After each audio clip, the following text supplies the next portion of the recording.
guess I didn't see him. What are you looking so sad about, Jeff? I'm surprised. I mean, I'm really insulted. I mean, that's not right what you just said. What do you mean, what I just said? I mean, I'm getting a drink of water. I'm late getting home, but you talk. I said something about the greatest heavyweight champ, man. I'm a hometown man, and you talk about Joe Louis, man. Joe Louis wouldn't be nothing for me. Joe, I tell you, Joe, do you think you would have stood a chance with me? Well, one time during my career, I was on a Bummer One tour. I would have been a bum compared to you.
What's happening, my people? It's Cast Sports again, back for another afternoon with the family. That's right. You know what time it is. If it's Monday through Friday, 2 p.m., it's the Boxtorian, bringing you all that boxing history. Boxing is the greatest sport of them all. That's why we love it. Can't get enough of it. Miss Cass, VVO Sports TV from the Sports Talk Network. Salute, VVO. Salute to everyone. And welcome to another episode of Cass Sports, the Boxtorian. Today, the life and career of Slick Shakur Stevenson. Slick Shakur Stevenson. Donnie Williams in the building. What's up, Donnie? Has a family today. It's Profile Friday. Not only Profile Friday, it's the first Friday of the month. So we look at an active boxer. Today, Shakur Stevenson. Life and career of Shakur Stevenson out of Newark, New Jersey. Get ready to go up to 140 and go up against Teofimo. We got a little bit on his personal life, and then we're going to go through his resume. Not his entire resume. We ain't got time for that, but the big fights. A little bit on his early career. Then we're going to start out with Joet Gonzalez, his first title fight, all the way through to William Zepeda. And the last thing we're going to talk about is the upcoming fight with Teofimo Lopez. We're going to go through it all.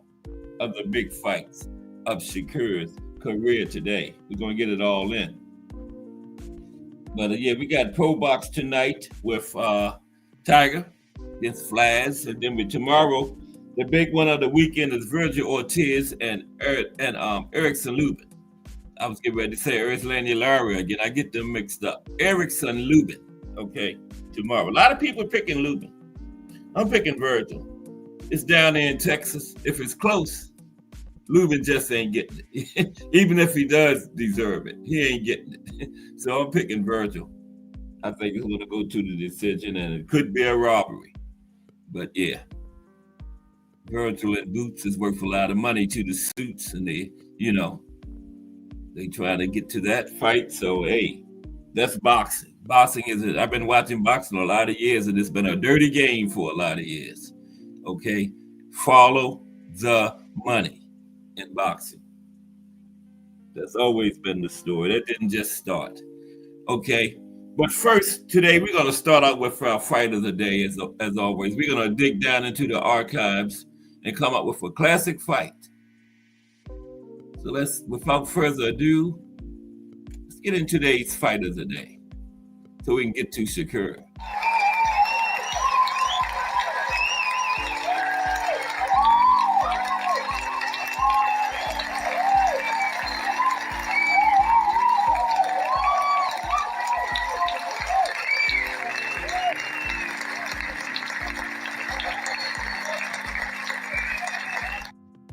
Mike Rim in the building. What's up, Mike? Happy Friday. Slick Shakur Stevenson today. It's the first Friday of the month in active boxing. But the fight of the day today is Ezzard Charles versus Joe Louis. September 27th, 1950. Ezzard Charles versus the Brown Bomber, Joe Louis.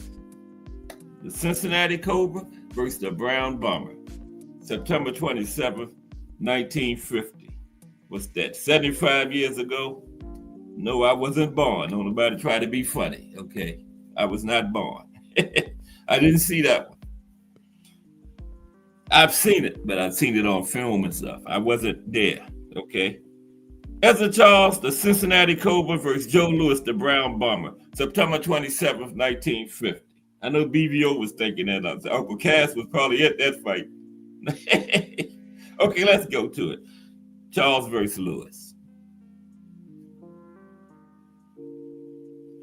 Okay, there's little doubt that Ezzard Charles is one of boxing's most underrated champions. A skillful technician, he holds wins over a long list of great fighters, and he surely deserves to be better recognized for his achievements than he is.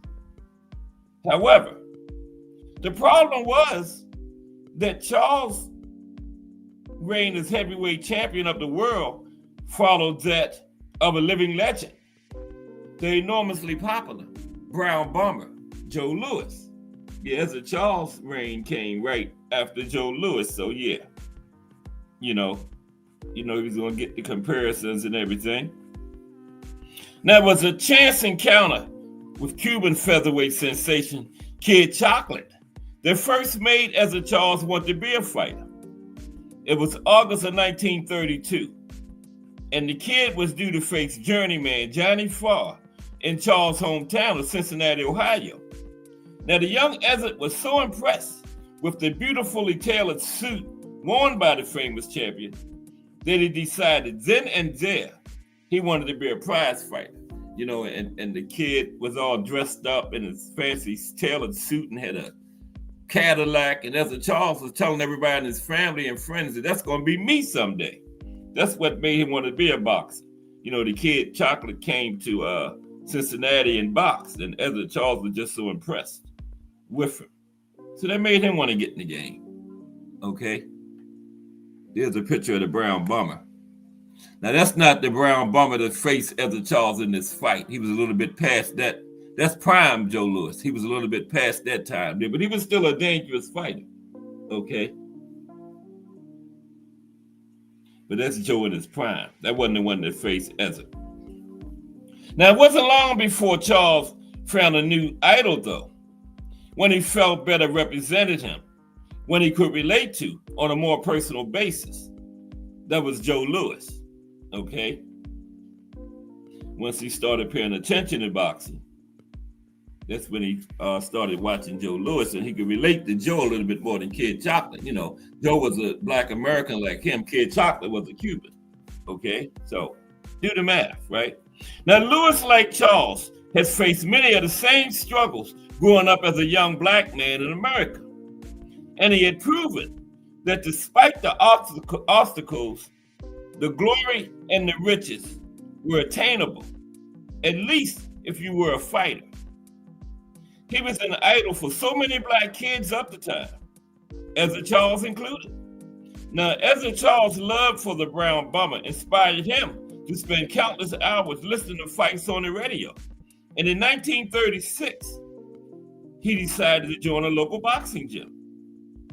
Now, little did the young Ezra Charles know, he would forever be linked with his boyhood idol when all was said and done. You know, he never dreamed that he would actually be facing the Brown Bomber one day, okay? BBO says, my favorite Puerto Rican fighter, Shakur. Shakur said Chaz. Okay, BBO. All right. Yeah, but Ezra never dreamt he would be in there with the Brown Bomber, his idol, one day. By 1948, Ezra Charles had more than proven himself a master boxer. He had the footwork of a dancer. He threw his punches with pristine technique and speed. And if he wasn't the most powerful of punchers, his excellent timing enabled him to knock out his share of opponents. Now, despite not getting a shot at the title in the lower weights, his heavyweight campaign gave him hope. He was scoring wins over men much bigger and heavier than he was. And soon, there was talk of a showdown between Ezra and the great Joe Louis, okay? Here's a shot at Ezra.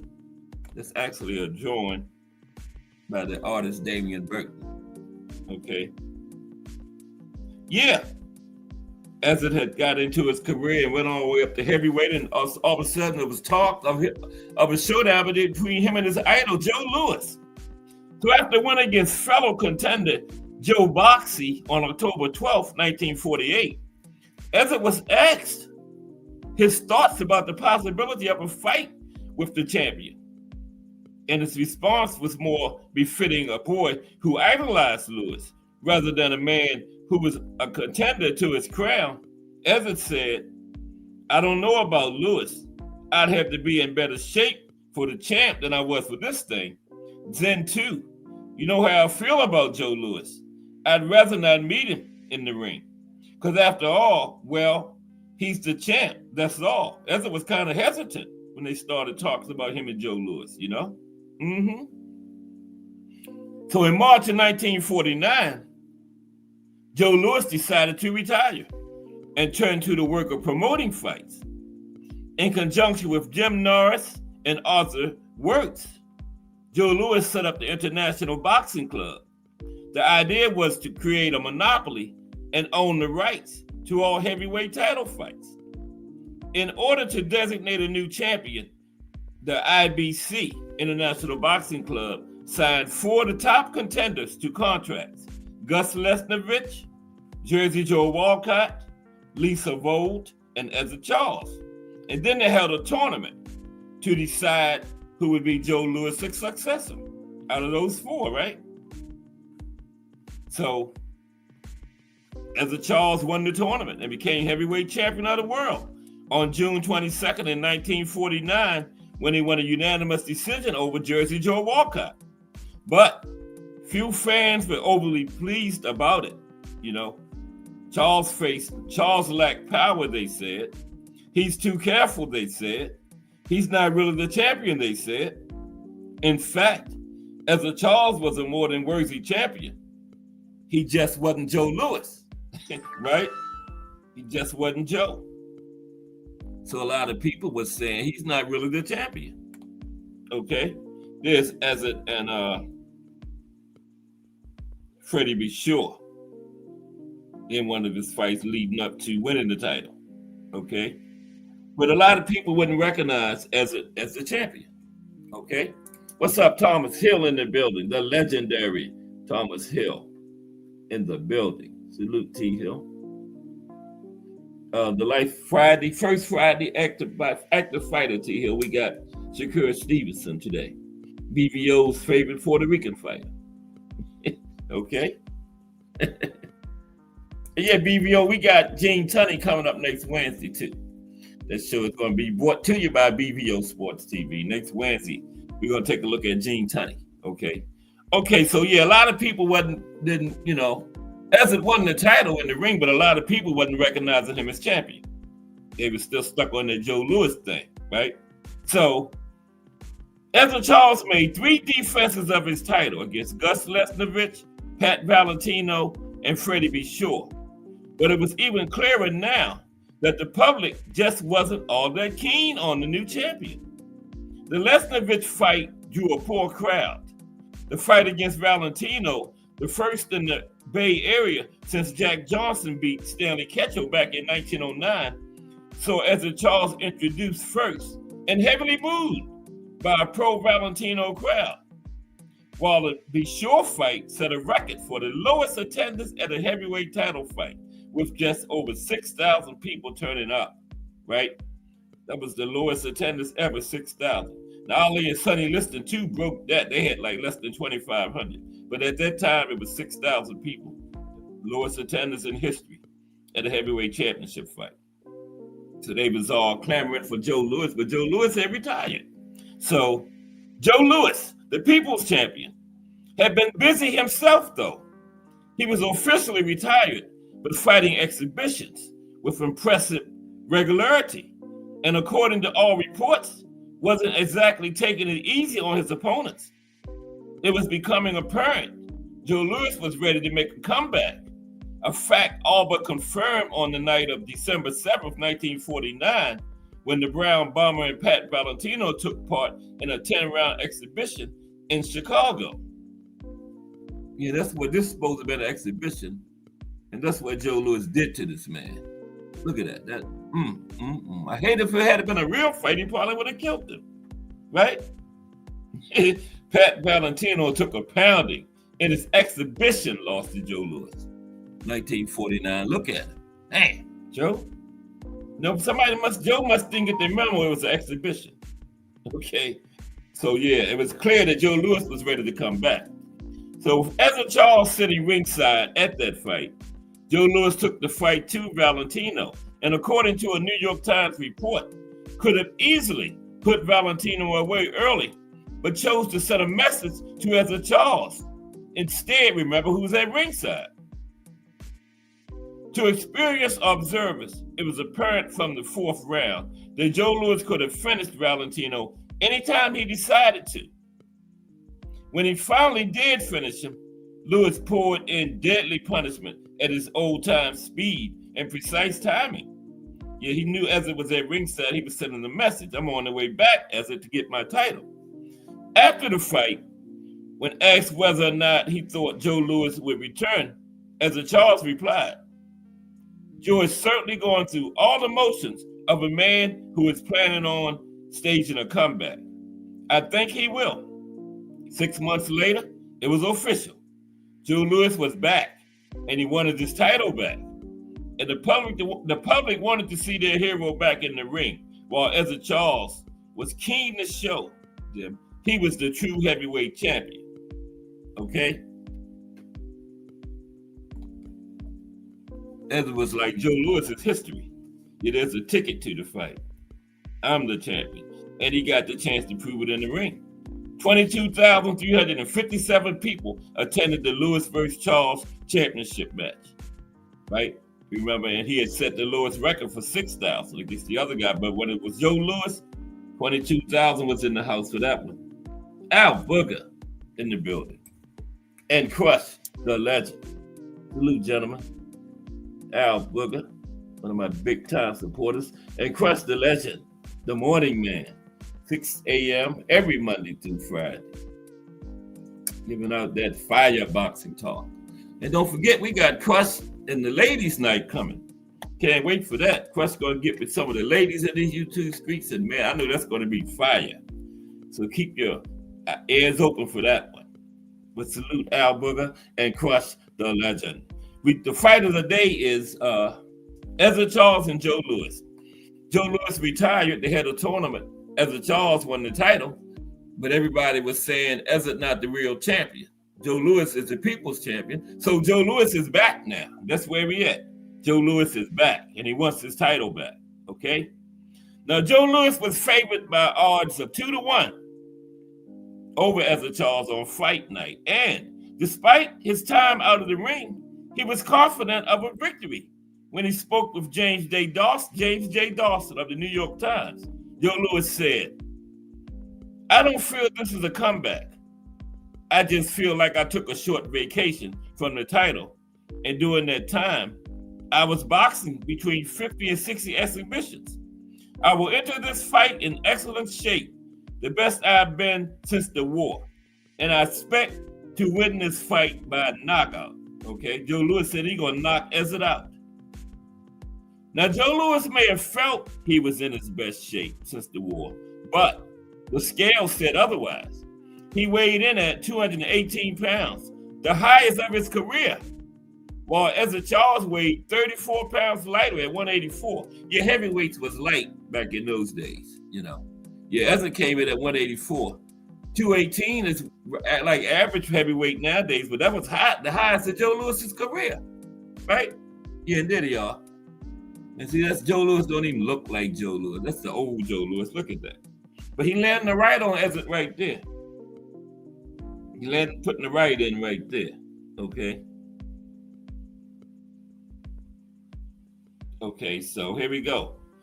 So the fight has started. Joe Louis said he's going to knock Ezra out. So let's see what happened. Now, most of the boxing fraternity expected a Louis victory. Former champion Gene Tunney, claiming that Joe's advanced age meant nothing, went on record saying that Joe Louis would win by knockout inside of 5 rounds. Gene Tunney, we're going to talk about him next Wednesday, brought to you by BBO Sports TV from the Sports Talk Network. But Gene Tunney said, if Jack Dempsey is not the greatest fighter who ever lived, then it's Joe Louis. There is no reason to think, because Louis is 36, that he has not retained the skill and power that he had when he retired. That was Gene Tunney, legendary fighter from back then. You know, he putting all his money behind Joe Louis. Now, one fighter who was a little less inclined to pick a winner, but was even less sure of a Louis victory, was Sugar Ray Robinson. Sugar Ray spoke with the New York Times a week before the fight, and Sugar Ray said, Ezra Charles is the most underrated fighter I know. Ezra is in superb fighting condition. I refuse to go out on a limb in predicting what the outcome of his fight with Joe Louis will be, but I'll say this much. Ezra looks very good to me. So Sugar Ray seemed like he want to pick Ezra, but he don't want to come out public against Joe Louis. But yeah, Sugar Ray was picking Ezra. You can read between the lines. He just didn't want to come public and say it. But yeah, Sugar Ray was leaning toward Ezra. Sugar Ray Robinson was. But him and Joe Louis, Joe Louis was his idol, and they were good friends too. He didn't want to come out publicly against him. But it's clear Sugar Ray was picking Ezra. There they go again. So on September 27th, 1950, Ezra Charles did what so many before him could not do. He outboxed, outmaneuvered, outlasted, and won a decision victory over the great Joe Louis, becoming the only man to go to 4 15 rounds with the Brown Bomber and win. Okay? But that wasn't Joe Louis, but he was in there, so yeah. Ezra beat him. But so many people were still picking against Ezra. So the fight itself showed just what a master of the sweet science Ezra Charles was, as he bested Louis in every facet of the fight. He beat the ex-champion to the punch while slipping the big bombs from Joe, punches that many before him had struggled to avoid. Ezra's footwork befuddled the bigger man and kept him off balance for most of the fight. Ezra even had the Bomber in serious trouble and on the verge of a knockout in round 14. But Lewis held on, and the judges scored it unanimous. 10 rounds to 5. Wow. 13 to 2 and 12 to 3. Ezzard won it wide. It wasn't even really a fight, right? Ezzard won it widely. Yeah, look at that. That's not the Brown Bomber right there. That's just Joe Louis. That's not the Brown Bomber. That's just Joe Louis, okay? That is not the Brown Bomber. The Brown Bomber in his prime would have stopped Ezzard, but yeah, Louis was battered and bloody in the late rounds. One judge had it 13 to 2, 12 to 3, and 10 to 5. Widely. Okay, so let's land the plane on this now. So, Joe Louis, whose face was swollen and bloody, refused to come to the microphone after the fight and was clearly heartbroken by the outcome. Ezzard Charles, on the other hand, was jubilant. His comments, however, showed his humble side, and he was quick to praise Louis, who had idolized all those years ago when he was young.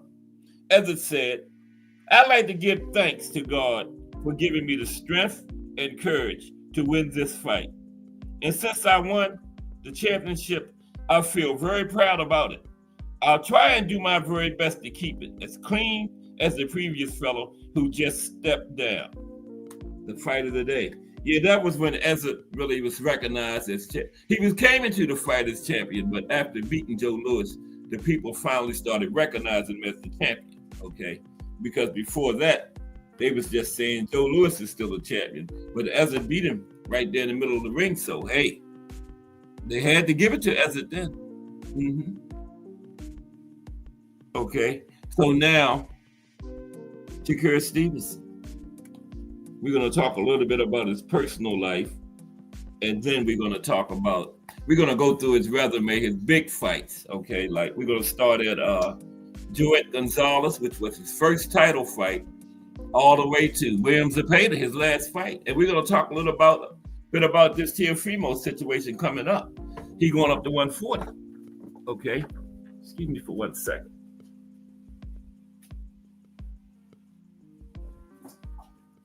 But I was thinking this morning, this would be one of the biggest fights in boxing that nobody's talking about at 140.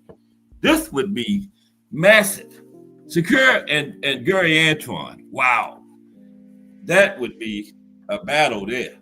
Man, that's 50-50. Shakur Stevenson and Gary Antoine Russell. That's the biggest fight in boxing nobody's talking about, man. If they could make that, that would blow up.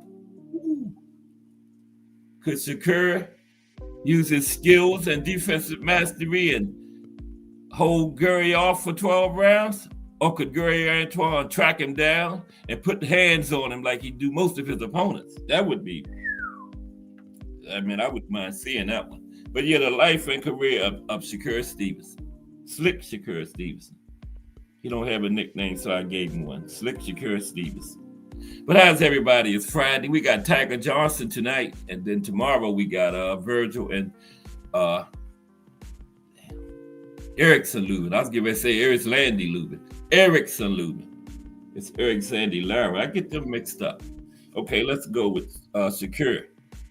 Okay? So, now Shakur Stevenson, he's an American pro boxer. He has held multiple world championships in 3 weight classes, from featherweight to lightweight, and has held the WBC, currently the WBC lightweight champion. He's held that since 2023. And as an amateur, he represented the United States at the 2016 Summer Olympics in Rio de Janeiro, and he won the bantamweight silver medal in that Olympics, okay? So like I said, he's been in 3 weight classes in his career: featherweight, super featherweight, and lightweight. Been a champion in all 3 of them, okay? And he's 5'8" inches tall, has a reach of 68 inches, and he fights in the southpaw stance. Currently, he has 24 fights in his professional career. He won all 24 of them, won 11, by the knockout route, okay? So in October 2019, Shakur won his first major world title by defeating Joet Gonzalez for the vacant WBO featherweight title. We're going to go deeper into all these fights later. Just a quick summary.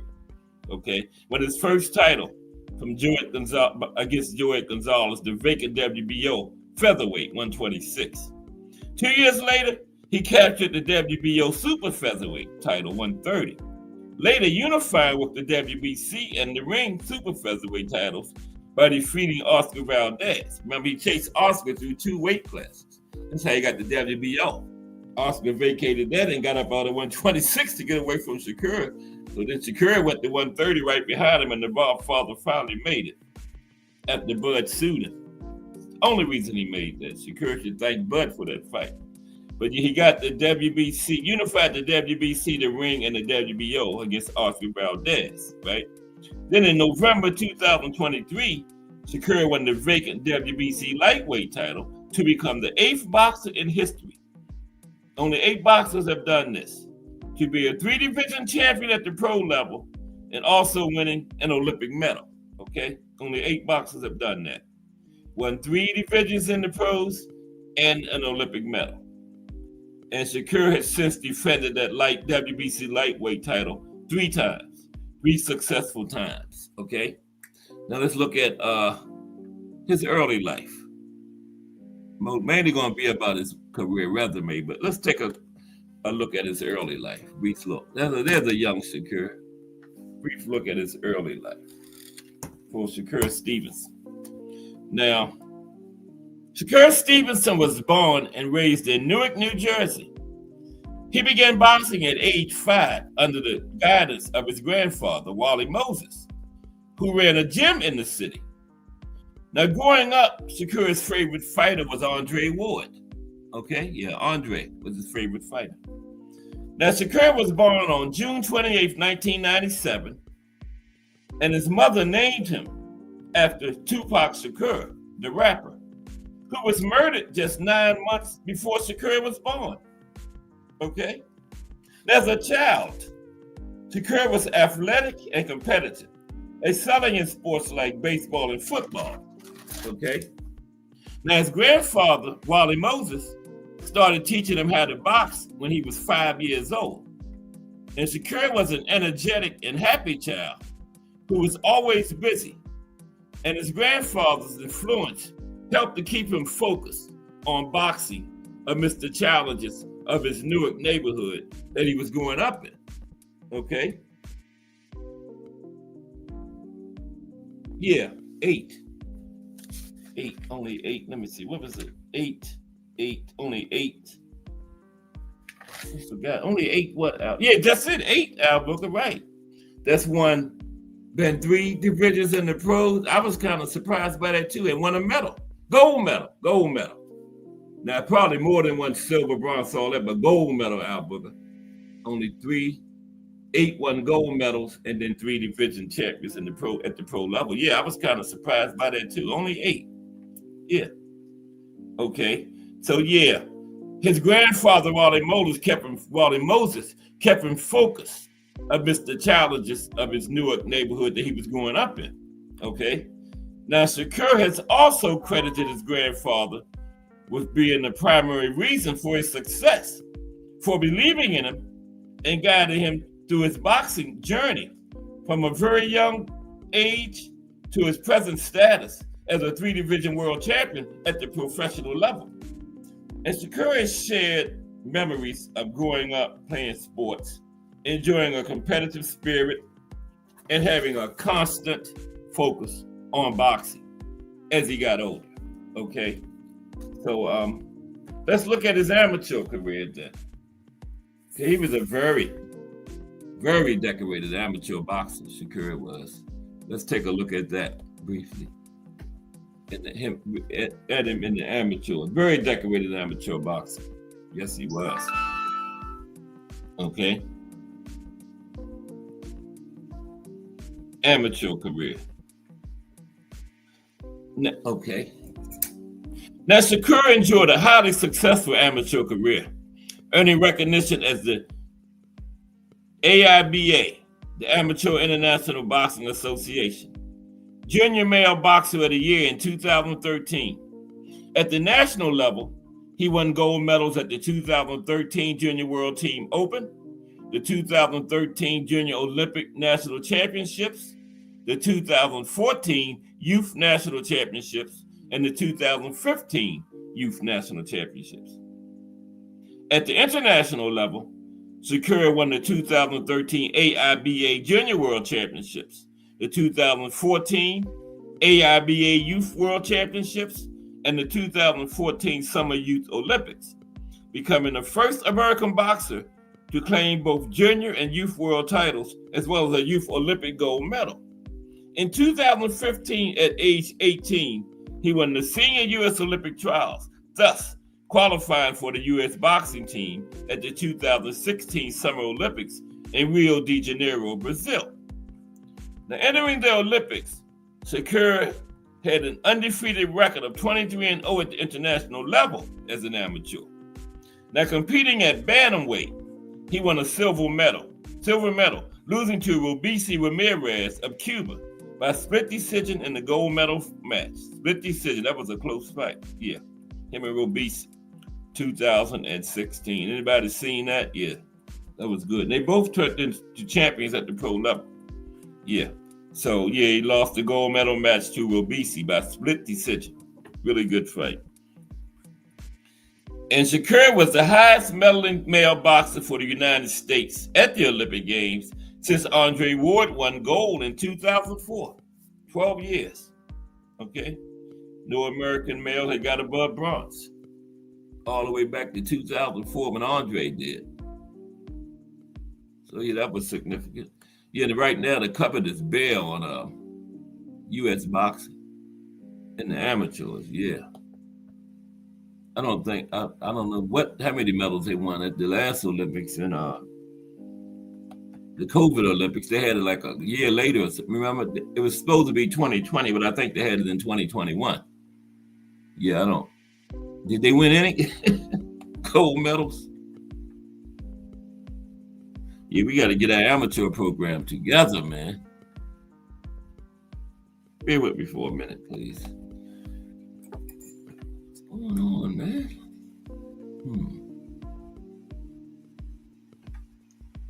Here we go. I couldn't get the thing to scroll up. Okay, we're going to his pro career now. And there's him, the Bob fathered Andre Ward. You know, he signed with Top Rank, and Andre was his manager when he started out, right? Let's talk about it. Pro career, early career, started out at featherweight, 126, okay?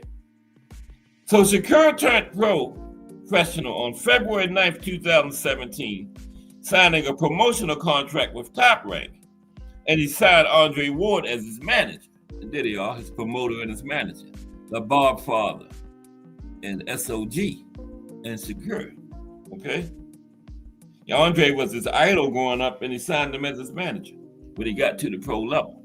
So, promoter Bob, the Bob Father era, told Ring TV that Shakur would likely make his debut on a stacked card at the StubHub Center in Carson, California on April 22nd, 2017.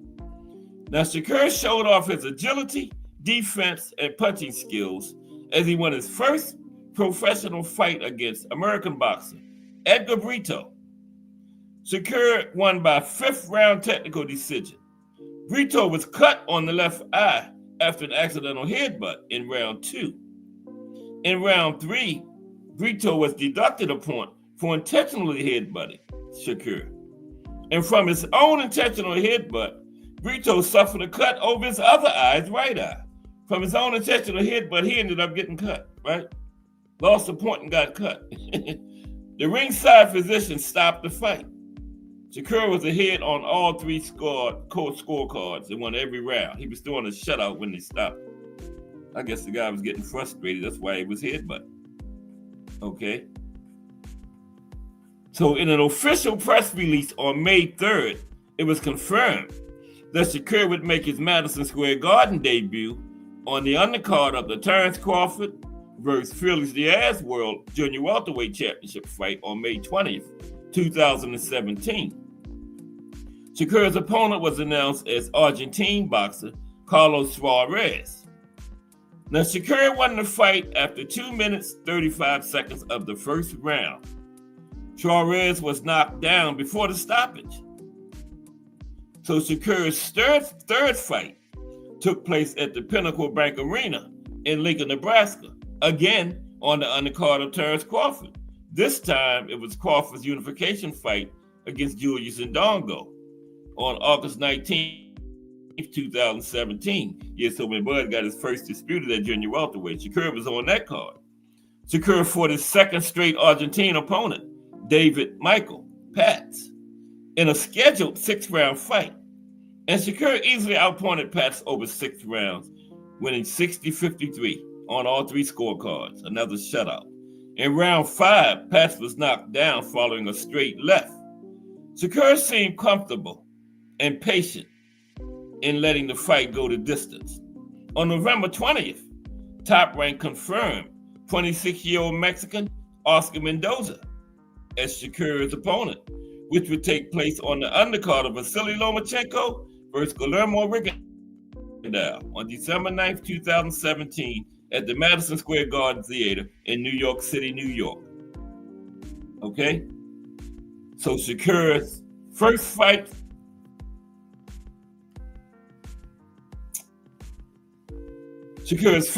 for 2018 was announced on February 7th to take place at the Grand Sierra Resort and Casino Grand Theater in Reno, Nevada. This was on February 16th against Juan Tapia in a scheduled 8-round fight. So he's up to 8 rounders. And again, Shakur easily outpointed Tapia, winning 80-72 on all 3 judges' scorecards. Another shutout. It was even hard to win rounds against Shakur early in his career. He showed defensive improvements in the fight, boxed with his jab, and worked to the body.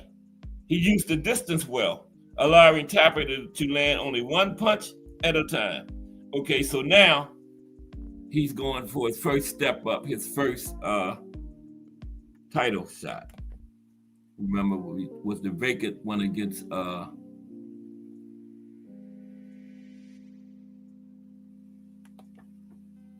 Joet. Yeah, it is him and Joet against Joet Gonzalez. Okay? Stevenson versus Gonzalez. This is his first title shot. The vacant WBO, which was vacated by Oscar De La Hoya. He went to 130. And then Shakur followed right behind, went to 132. We're going to get to that in a moment. Okay? So in August of 2019, the WBO Championship Committee ordered Shakur and Joet Gonzalez to fight for the vacant WBO featherweight title. And they both were undefeated at the time. Now, the title was previously held by Oscar Valdez. The teams were given 30 days to negotiate and reach an agreement. It took the full 30 days, but eventually, Top Rank and Golden Boy Promotions, who promoted Joet Gonzalez, reached an agreement, as reported by ESPN. Now, the agreed upon date was October 26th, and the event was to take place at the Reno Sparks Convention Center in Reno, Nevada. And the fight was broadcast by ESPN Plus. And there was real hatred from Gonzalez at the time, as his younger sister was dating Shakur. Okay? I don't know why he was hateful about that. That's his sister's business, you know. But anyway, the trash talk continued through the weigh-in. Now, Shakur weighed in at 126 pounds, and Joet stepped on the scales a little lighter at 125.5 pounds. Okay? So the fight, there's him and Joet. Yeah, Joet was 125.5. Shakur was 126. Now, on the night, in front of 2,828 fans, Shakur outboxed Gonzalez, winning a unanimous decision with all 3 judges scoring the fight, 119-109, in his favor. After the final bell, Shakur attempted to reconcile with Joet without success, saying, "I told him he's a hell of a fighter. He didn't really want to talk to me, but it is what it is." Okay, and Joet probably still current in hatred to this day. Now, Shakur began to call for a unification fight with IBF champion George Warrington. And then Shakur became the first 2016 Rio Olympics Team USA male fighter to win a world title. On July 9th, 2020, Shakur vacated his WBO title without making a single title defense and moved up to the super welterweight division. Super featherweight, chasing after Oscar Valdez, okay? So yeah, he moved up to super featherweight, okay? He didn't make any defenses of that belt, of that title. Arnie Boxing, what's up, Arnie? Boxing.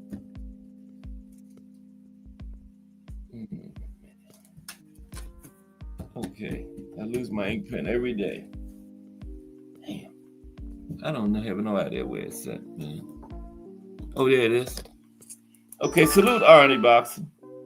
Everybody subscribe to Arnie Boxing if you haven't.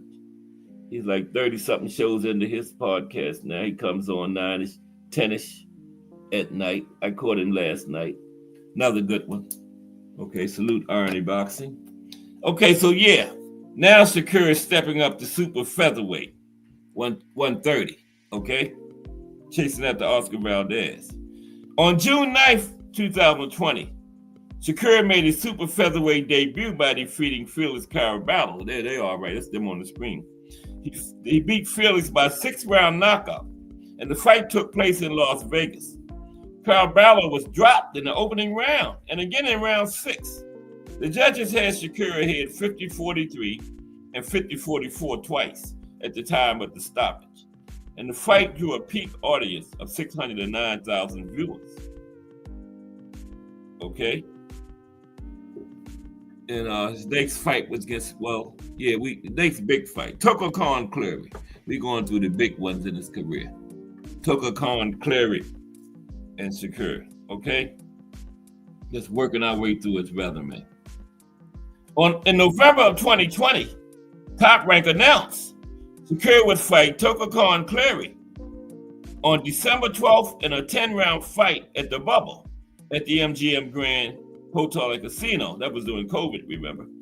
In the Bubble. Remember that? No fans or nothing. This was in Las Vegas.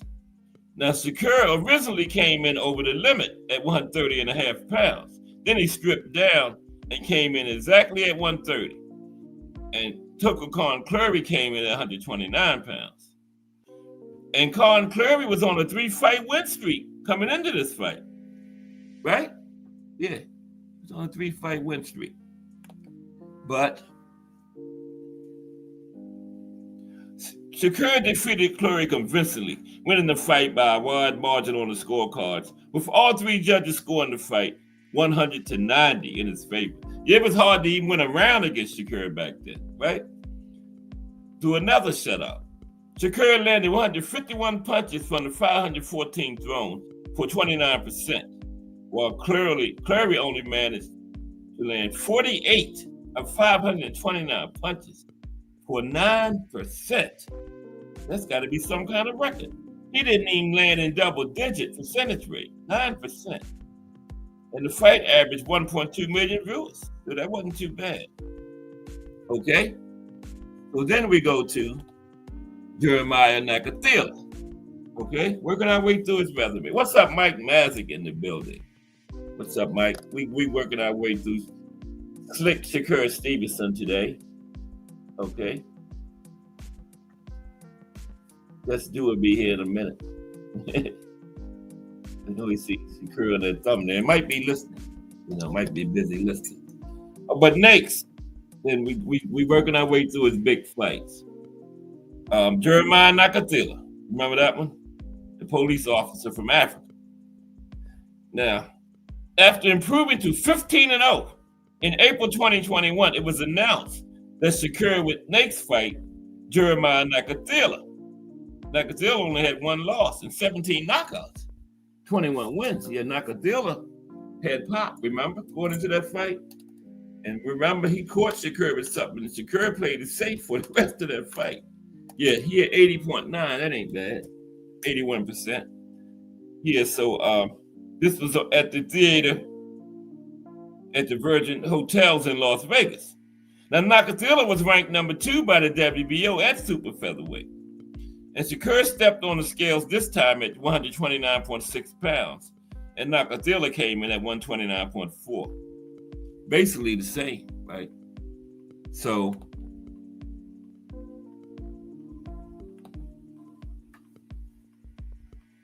Shakur knocked Nakatila down with a check hook in the 4th round of their fight, en route to a shutout unanimous decision victory to win the vacant WBO interim junior lightweight title. The fight attracted criticism from pundits and analysts, citing the low number of punches thrown by Shakur, leading to a lack of action. So few meaningful punches were thrown that the ESPN commentators Joe Tessitore, Tim Bradley, and Andre Ward, who were calling the fight, criticized Shakur during the live broadcast of the fight. Shakur also admitted he did not like his performance and tried to get the stoppage. He then said he was being cautious in the fight due to Nakatila's power. The fight drew an average audience of 857,000 and peaked at 927,000. Yeah, you got a lot of criticism after that one, remember? Okay. So then was Herring, Jamel Herring. Remember, he tried to take his belt and all that kind of stuff. And Shakur made him after the fight, but Jamel's wife wasn't happy. she wasn't feeling Shakur after that fight, remember? Jamel's wife was like, yeah, I ain't forgiving you for all that nonsense you did leading into this fight. But Shakur versus Herring. In September of 2021, it was announced that Shakur would challenge Jamel Herring for the full WBA Junior Lightweight Championship. Jamel was the full champion, remember? Shakur was the interim. That's what he had won from Nakatila. This was on October 23rd at the State Farm Arena in Atlanta, Georgia. Now, the fight would headline a 3-fight broadcast by ESPN. Herring was coming off a career best win earlier in that same year, stopping former world champion Carl Frampton to retain his world title. Now, due to Shakur holding the interim belt, Herring had to make a choice of either fighting him next or vacating. Now, Oscar Valdez made it clear he wanted the winner of this fight next. Now, the Godfather, who promoted all 3 of them at the time, also made it clear he would make the fight next. The winner would get Oscar Valdez, right? At the weigh-in, a stone-faced Herring weighed 129.8 pounds, and Shakur came in right at 130, okay? Now, despite being the champion going into the fight, Herring was the underdog, however. But he brushed it aside, saying, look at all my big fights. I was always the underdog against Ito, Frampton, and this one. So it doesn't mean anything to me, okay? Herring said he always the underdog, and he always win. So he didn't care about that, what the odds makers were saying. But in a one-sided performance,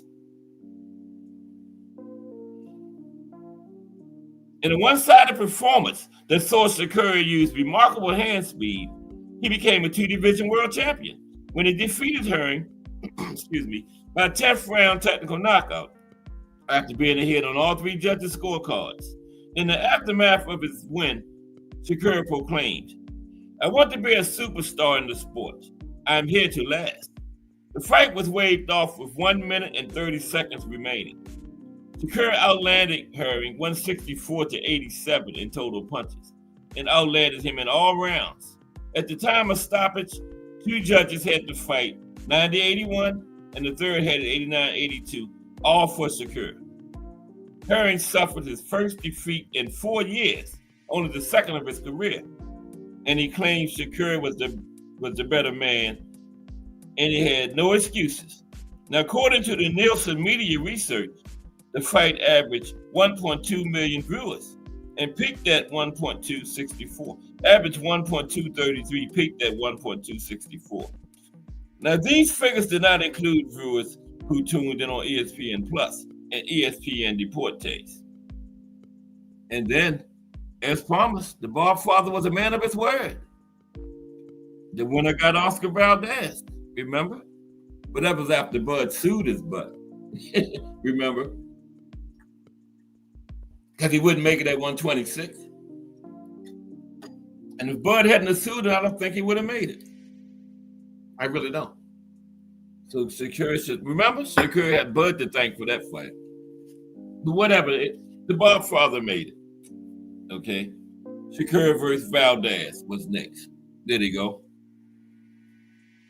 So, on January 16th, 2022, there were negotiations that Shakur would have a unification fight with WBC champion Oscar Valdez, and they both coming in undefeated. 3 days later, the fight was confirmed for April 30th at the MGM Grand Garden Arena, Paradise, Nevada, and officially announced on February 17th. Now, the fight was to be part of a triple header. Shakur felt it would make him a pay-per-view star. For the fight, PED test was heavily emphasized because remember that was Valdez was coming off the Conceição situation where it was dirty. Got the fight, went in there and lost, and they robbed Conceição, remember? Mauricio had his hand all over that. Yeah. Valdez tested positive. They still let him fight. He got beat, and they cheated and gave it to him. Okay? But for this fight, PED test was heavily emphasized. Now, throughout the build-up, Shakur used the word cheating. This was a dig at Valdez, who claimed he innocently ingested stimulants and not a PED. And Shakur came in at 130, right at the limit, and Oscar came in at 129.6 for this one. Okay? Yeah. So there they are. Okay? Now, Shakur dominated the fight, using his jab and footwork to outland and outwork Valdez, even scoring a knockdown in round 6. Now, Valdez was not competitive and had no answer for Shakur's defensive skills, reflexes, and more importantly, his size. Yes, Shakur came in big on this one. His size, which was a big disadvantage for Valdez. In the final round, Shakur looked to play it safe, using movement rather than going for the kill, and finishing strong. Shakur won by unanimous decision with scores of 117-110, 118-109, and 118-110. In doing so, Shakur unified the WBC and vacant ring super featherweight title with his WBO belt.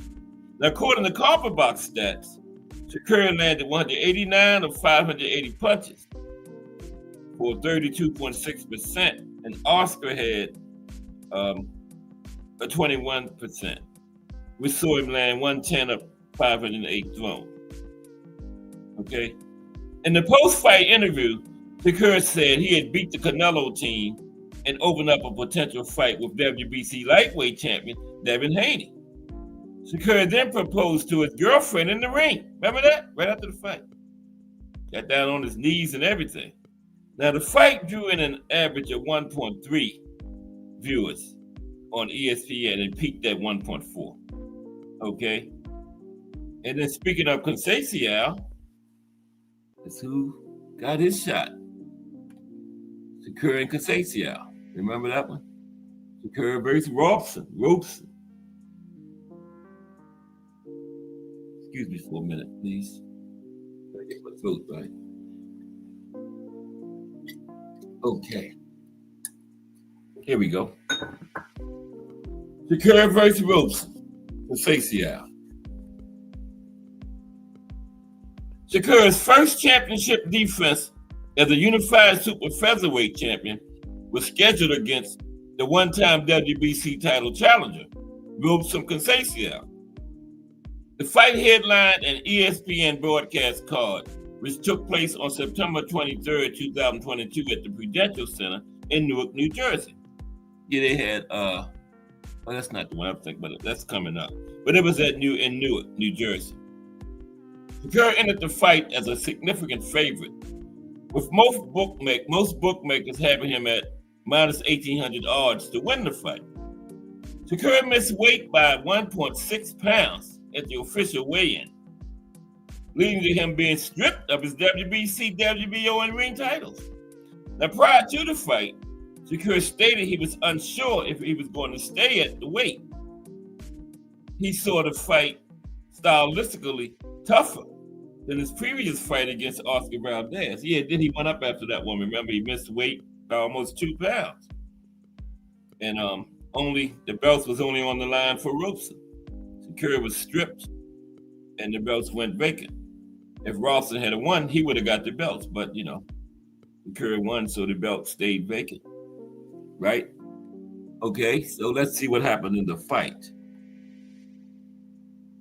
In front of an audience of 10,107 fans, Shakur won the fight by unanimous decision with 2 scorecards, a 117-109, and the other judge had a 118-108. It's hard to even win rounds against Shakur back around that time, remember?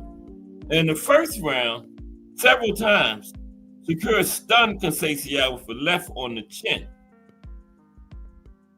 with little landing otherwise from either fighter. In the second round, Conceição seemed to have a problem connecting with his punches as Shakur countered him. Shakur was warned twice for low blows by referee David Fields in round 3. In the final seconds of the fourth round, a left hand from Shakur to the body dropped Conceição for an 8 count from referee Fields as the bell sounded. Shakur continued to control the fight and was deducted a point in the 9th round for tossing Conceição to the canvas. Shakur flipped Conceição to the canvas again in round 10. This time, only a warning was given. How you deduct the point the first time, then the second time it's a warning? That's kind of backwards. Shouldn't the first time have been a warning and a point deducted the second time? But if you deducted a point the first time, you should have deducted the one the second time too, right? So I don't know. But yeah, he threw him to the canvas again in the 10th round, got a warning this time. And Conceição had trouble landing flush throughout the fight. So the belts remained vacant because Shakur won.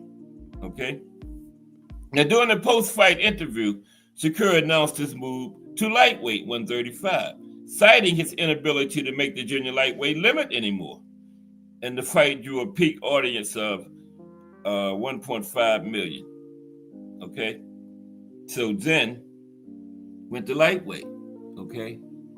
And the first one was Yoshino, right? When he got to lightweight. Yeah. I have trouble getting this thing to scroll, man.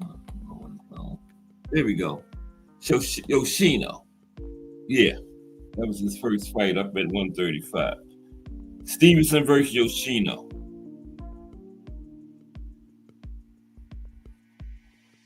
Okay. VO2. Good time.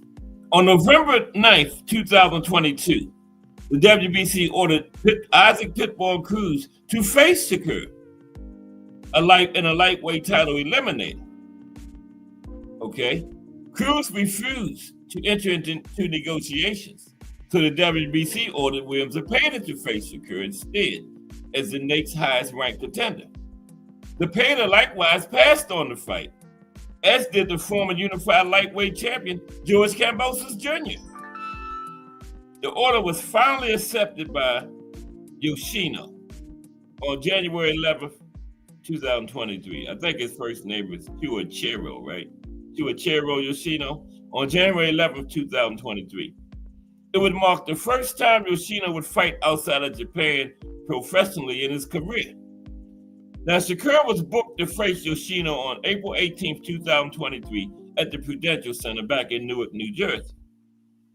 Stevenson won the fight. Yeah, this was back at his home arena, Newark. Okay. Now, Shakur won the fight by a 6-round technical knockout. He led to 50% of his total punches. That ain't bad. They're 50%. 123 or 245. And get this, 60% of his power shots. Wow. 104, 174. 60%. That's incredible. Now, Yoshino was only able to land a total of 36 total punches in the fight. Wow. And the win earned Shakur a shot at the WBC lightweight champion. Shakur used his jab and right hook to keep Yoshino at bay, while also mixing up his attack with body shots and uppercuts. Shakur dominated the fight with his speed, accuracy, and ring IQ, dropping Yoshino twice and landing at will until the referee intervened. Now, according to Shakur, the referee should not have stopped the fight. He wanted to apply more punishment to Yoshino, who disagreed with the stoppage also, and played down Shakur's power. Okay? So then, De Los Santos. Edwin, remember this one? Edwin De Los Santos. Okay? Everybody hitting the like, and anybody out there, please subscribe. I'm 15 away from 1,000. 15 to go. Okay? So y'all go get your children and your children's friends and everybody. I need 15 subscribers. But anyway, Shakur versus De Los Santos. On August 26, 2023, the WBC ordered Frank Martin to face the former two-weight world champion, Shakur, for the vacant lightweight title. Now, as Frank Martin later withdrew from the negotiations, Shakur was instead ordered to face Edwin De Los Santos. Now, the championship fight took place on November 16, 2023, at the T-Mobile Arena in Paradise, Nevada. De Los Santos claimed himself to be the real boogeyman of the division. Shakur weighed in at 133.8 pounds, and De Los Santos came in at 134.3. Shakur promised a dominant performance. Yeah, they both promised dominant performances, remember? But this one, we didn't get dominant from either. Okay, but anyway, what happened? Who won this one? Let's see. Wow. Stay with me for 1 second, please. Okay. In a very uninspiring fight with practically no action for 12 rounds, Shakur walked away with a unanimous decision victory with scores of 115-113, 116-112, and 116-112, and became a three-weight world champion. That was part of the closest fight of his career, because remember, it was even hard to win rounds against him. So 115, 113, 116, 112, twice was probably the closest fight of his career to this point.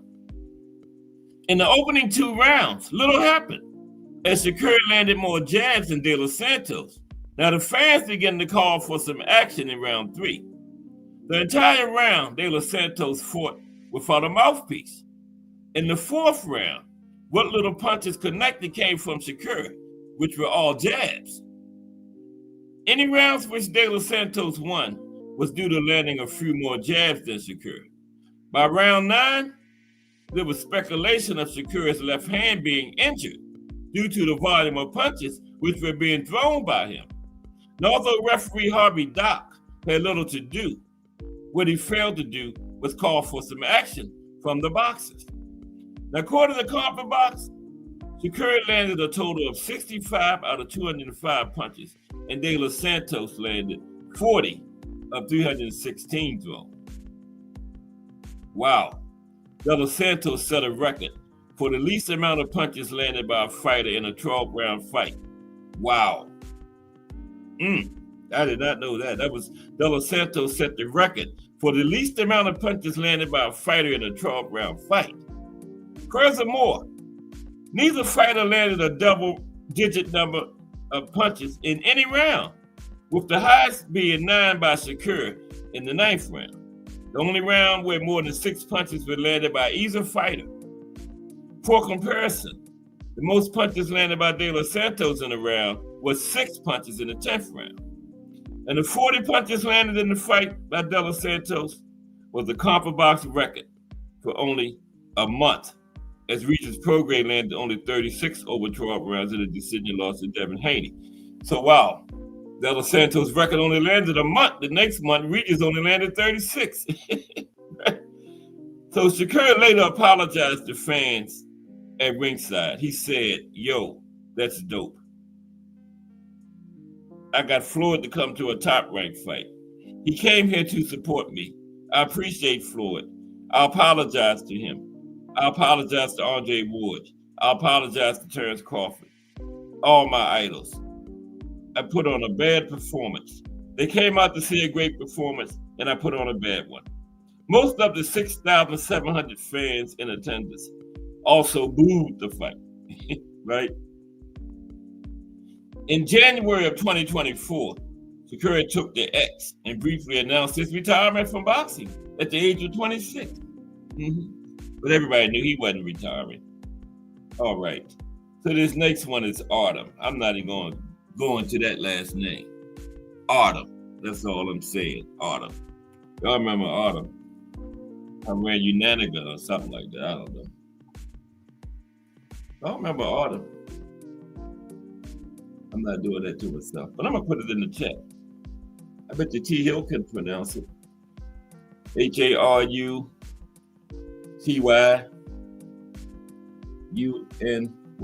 There it is. Yeah, he fought Autumn next. Okay? The German guy. Yeah. Oh, bear with me for a minute. I done messed up. Okay, give me like 2 minutes. Okay. But how's everybody? It's we got the Pro Box tonight, Tiger. And then tomorrow we got Lubin and Virgil Ortiz. So that's gonna be that should be that's a good matchup. That's a good matchup, I think. I got Virgil in that one. Yeah. Okay, I gotta get back down to where I was at. My hand hit it and I messed the whole display up. Messed around putting stuff in the chat. Oh, come on, man. Oh my goodness. Bear with me for a minute, please. We're gonna finish this Shakur up. We coming to the end. We're gonna get some link time too. Okay. Yeah, we're at Autumn. The Autumn fight, remember? Autumn. Okay, there we go. Al Booker says Harutyunyan. Is that it, Al Booker? Harutyunyan. That's that easy? It sure ain't spelled like no Harutyunyan. Spelled like Harutyunyan something, I don't know. But okay, Autumn. Let's talk about the Autumn fight. Okay, here we go. It is him and Autumn. And that was a nice card. They had Keyshawn on that one. And that was the one with Shacky and Kasasi, I remember. That robbery, that was the one where wow. Well, Shacky clearly won that fight. Remember that card? That was crazy, man. Okay, but Shakur versus Autumn. Now, Shakur made his first defense of his WBC lightweight title against Autumn back at the Prudential Center in Newark, New Jersey, July 6, 2024. Now, the fight would mark Shakur's last fight under Top Rank, as his contract was due to expire, having turned pro with them a year after the Olympics. Now, going into the fight, Autumn had not fought in over a year. He was last defeated by Frank Martin by unanimous decision in Las Vegas in July of 2023, right? Remember that one? Now, the fight would also mark Autumn's second professional fight outside of Germany. Okay? Now, Shakur won the fight by unanimous decision. Here we go.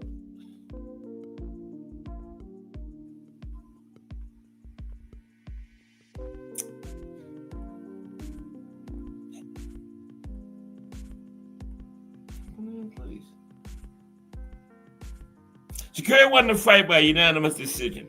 The three judges' scores were 119, 109, 118, 110, and 116, 112. Now, the fight began slowly, with Shakur taking over and using a careful punch selection. He cruised to the win. Speaking after the fight in the defense of his lackluster performance, Shakur said, "It's kind of hard to prove you're that guy when you don't have a fighter who's trying to fight back. I've got to cut off the ring a little bit more." Shakur landed 170 punches compared to 74 landed by Autumn. Okay, so then that was his last fight with the Bob father, remember? he signed with Top Rank. I mean, not Top Rank, he signed with Matchroom. That was his last fight with Top Rank. He signed with Matchroom after that. There's him and Eddie. So signing with Matchroom Boxing. Shakur turned down a $15 million five-fight deal with existing promoter Top Rank and became a free agent. After talks with Oscar De La Hoya and Floyd Mayweather Jr. in August 2024, Golden Boy and Mayweather Promotions, he signed a promotional deal with Eddie Hearn's Matchroom Boxing. It was also announced that he would fight Joe Cordina on the undercard of Artur Beterbiev versus Dimitri Bivol 1 in October 2024. Now, Stevenson said on his new promotional deal, "I made it clear that I want the biggest names and the biggest fights in the sport. Bring on WBC lightweight mandatory challenger William Zepeda at the top of 2025, and I'm ready for anyone who is brave enough to step in the ring with me. There have been few willing to take on that challenge in recent years. With Matchroom and Riyadh season, I am teaming up with a promotional force that matches my world-class talent. We will be unstoppable in and out of the ring, and I will continue to show my dominance for many years to come in the sport of boxing." Okay? Shakur was scheduled to make the second defense of his title against Joe Cordina at Kingdom Arena in Riyadh, Saudi Arabia on October 12, 2024. On September 11, 2024, it was announced that Shakur suffered a hand injury and the fight was canceled. Okay? Him and Cordina was canceled, remember? So then, him and Cordina was canceled. In November 2024, William Zepeda defeated Tevin Farmer to stay on course to challenge Shakur. A date in February 2025 was likely. A week after the Tevin Farmer fight, Zepeda's head coach, Jacob Panda Najjar, told the media the proposed fight between Shakur and Zepeda in Saudi Arabia in February 2025 was in jeopardy after Zepeda suffered an injury to his left arm. Undefeated lightweight contender Floyd Schofield then made himself available and took to social media to plead to his promoter, Oscar De La Hoya, to make the fight with Shakur. Eddie Hearn later confirmed that an offer had been made to Schofield to challenge Shakur, although Shakur wanted Schofield to fight Abdullah Mason before challenging him. Shakur felt his name was just being used to promote themselves by the Schofield, which it turned out to be. Remember? Yeah, that's exactly what they were doing. On December 2nd, Eddie Hearn stated, "We're talking to Golden Boy as well. We made them an offer. When Shakur was supposed to be fighting Zepeda, all was good for February 22nd. Now they're saying that Zepeda is not ready. Shakur needs an opponent. For me, Schofield has been calling out for a while now." At that moment, no one was being ruled out. On December 2nd, Riyadh season announced a blockbuster card to take place at the Kingdom Arena in Riyadh, Saudi Arabia, where Shakur vs. Schofield was made official for the WBC lightweight title. The card was scheduled to take place on February 22nd, 2025. Okay? Now, speaking at the Ring Magazine Awards ceremony on January 11th, 2025, Shakur stated he knew what it felt like being in Schofield's position, being young and hungry for a world title and wanting to win. Shakur, however, said he was too smart and had more experience, and this would be his key to beating Schofield. But it didn't happen, okay? So that's when the Padley fight came about. Remember the Schofields? They were just capping and clout chasing. They didn't want it. So that's when the Padley fight came around, remember? So Shakur versus Padley. Okay? Now during fight week, Schofield failed to attend the ceremonial grand arrivals. His trainer and father, Mama Schofield, posted a tweet on X which read, "They poisoned my son," claiming a masseuse had wiped the cream on his body. This post was deleted, but received a response from Shakur's co-manager, Josh Dubin, who threatened legal consequences for defamation. Now, Schofield previously did not attend the press conference in London in January. It was later reported that the BBFC had pulled Schofield from the card due to illness. Shakur was still scheduled to appear against Marcia Golam and WBC number 12 lightweight George Padley as potential replacements. Now, a picture was posted on social media showing Schofield hospitalized. Now, Padley, who was coming off a career best win in September of 2024 over Mark Chamberlain, was confirmed as Shakur's opponent. Schofield revealed he had been tested by VADA following his removal from the card. This was done at his own request, as he was out to prove that he had been poisoned. Right? Shakur stated he was unbothered about the replacement and still up for putting on a performance and not worried about the Schofield nonsense. Yeah, that was just straight nonsense. Remember, the police came and he went out there in his drawers and all that kind of nonsense. Remember, Mama Schofield said all that? But anyway, so it was Padley was the opponent that he ended up fighting, okay? Josh Padley. Now, Shakur scored a 9th round TKO to retain his world title. Padley put in a courageous effort, but was dropped 3 times in the 9th round from body shots before his corner threw in the towel. Padley tried to inflict damage on Shakur, but didn't possess the power, size, or hand speed to cause any trouble for Shakur. At times, Padley looked overwhelmed, as it was a big step up in class for him. Now, Shakur went on to call out WBA champion Gervonta Davis for a unification fight. Now, Padley was able to quit his day job as an electrician and focus on boxing after a career-changing 6-figure payday against Shakur, which was reported to be between $300,000 to $500,000. He was praised by Shakur for stepping in and later rewarded with a multi-fight promotional deal with Eddie Hearn's Matchroom Boxing. Yeah. Okay, so now we coming to the end. Coming to this one now. Zepeda. Shakur versus Zepeda. Okay? Yeah. In April of 2025, potential talks resumed between the teams of Shakur and William Zepeda. Okay? Oscar De La Hoya stated he wanted the fight to take place in the summer. Shakur's co-manager, George Dubin, also stated this was the next fight to make for both fighters. Now, Oscar accused Shakur of pulling out of the fight. Shakur retaliated by stating the money he was originally offered for the fight by Turki Ali Sheikh has now been lowered. Shakur was still open to negotiating the fight. On April 8th, the WBC formally ordered the fight. It was reported that Shakur's team requested a 70-30 split in his favor, with Golden Boy negotiating a more fair 55-45 split.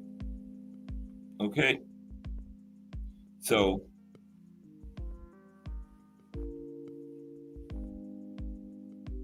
on April 20th, the ring announced a doubleheader to take place in New York City on July 12th, which would see Shakur defend his WBC title against Zepeda, and the card was to be televised exclusively on DAZN and launch the ring's new TV show, Inside the Ring.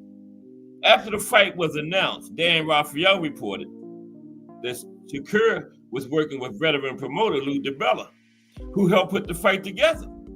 It was said that Matchroom Boxing did not contact Shakur after the Padley fight to explore a second fight in the signed 2-fight deal, which was signed. Now, Shakur was able to negotiate with Turki Ali Sheikh directly. Eddie Hearn strongly denied these rumors, stating Shakur's next fight with Zepeda would be under matchroom, with further negotiations to take place after the fight to see the direction all parties would want to take. Okay? On May 15th, Ring Magazine announced the card would take place at the Louis Armstrong Stadium, located in USTA Billie Jean King National Tennis Center in the Flushing Meadows Corona Park in Queens. This would mark the first time the stadium would host a boxing event. Now, during the weigh-in, Shakur successfully hit the 135-pound limit, while Zepeda registered a weight of 134.6 pounds. Okay? So Shakur versus Zepeda. Okay, we're winding down now. All right, Dillian Johnson, what's up? How are you, Dillian? Good to see you. Welcome to Cast Sports, Monday through Friday, 2 p.m., bringing you all that boxing history. Salute, Dillian Johnson. Like and subscribe, please. Okay, yeah. Shakur versus Zepeda. Let's see what happened in the fight. Who won? Did Zepeda take that WBC or did Shakur retain it? On the night, Shakur stood firm in the ring, showcasing an impressive display of skill and strategy to successfully defend his title with a unanimous decision victory. Engaging in a toe-to-toe battle, he allowed Zepeda to throw a flurry of punches, absorbing most on his arms and shoulders. Rather than retreating, Shakur employed an effective jabs to the body, uppercuts, and fluid combinations to pressure Zepeda. Okay? Now, while Zepeda did land a significant right hand in the third round that seemed to shake Shakur, it was one of the few notable moments in the fight. Despite Zepeda's relentless aggression and high punch output, Shakur found ample opportunities to counter and respond. As the fight progressed into the later rounds, Zepeda's pace began to wane, enabling Shakur to take control with hooks targeting both the head and the body.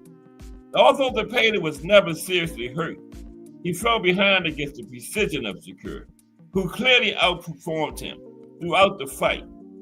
Two judges had it, 118-110, and the third had it, 119-109, all for Shakur. According to CompuBox, Shakur landed 295 of 565 punches for an incredible 52.5%. Zepeda had 272 of 979 for 27.8%. Okay? 199 of Shakur's punches landed were power shots. Okay? Shakur's performance was met with praise by the commentary team and boxing pundits. After the fight, Shakur said, "I came here to prove a point. I took more punishment than usual. I got that dog in me.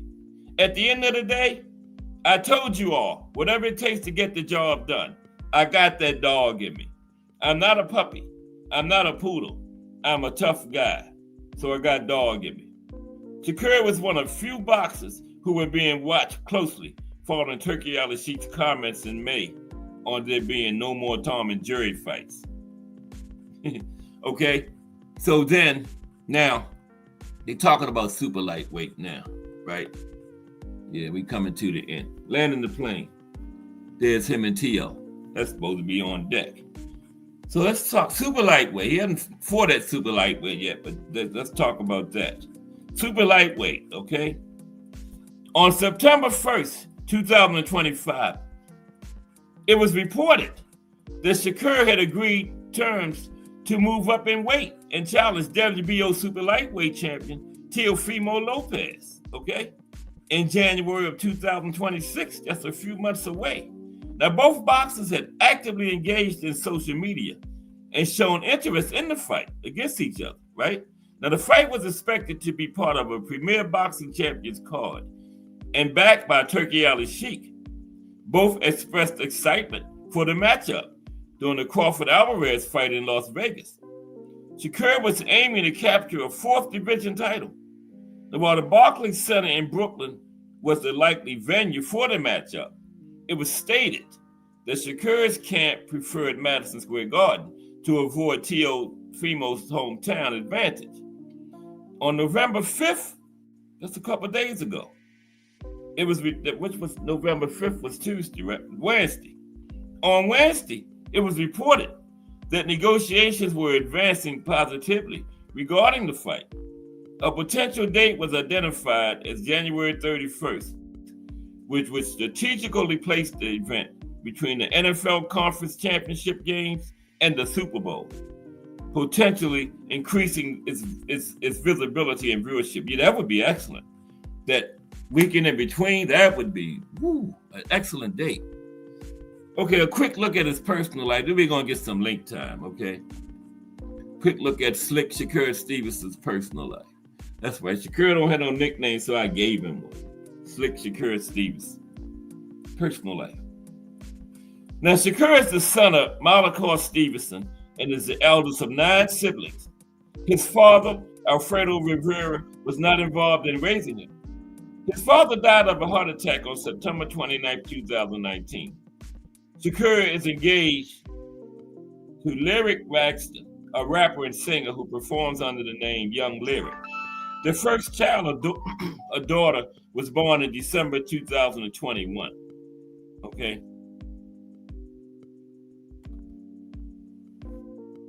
According to a police report, Shakur and fellow boxer David Grayton were involved in an altercation in a South Beach parking garage. The two fighters made comments to a group of people in a parking garage. Shakur was arrested on July 1st, 2018 and charged with misdemeanor battery.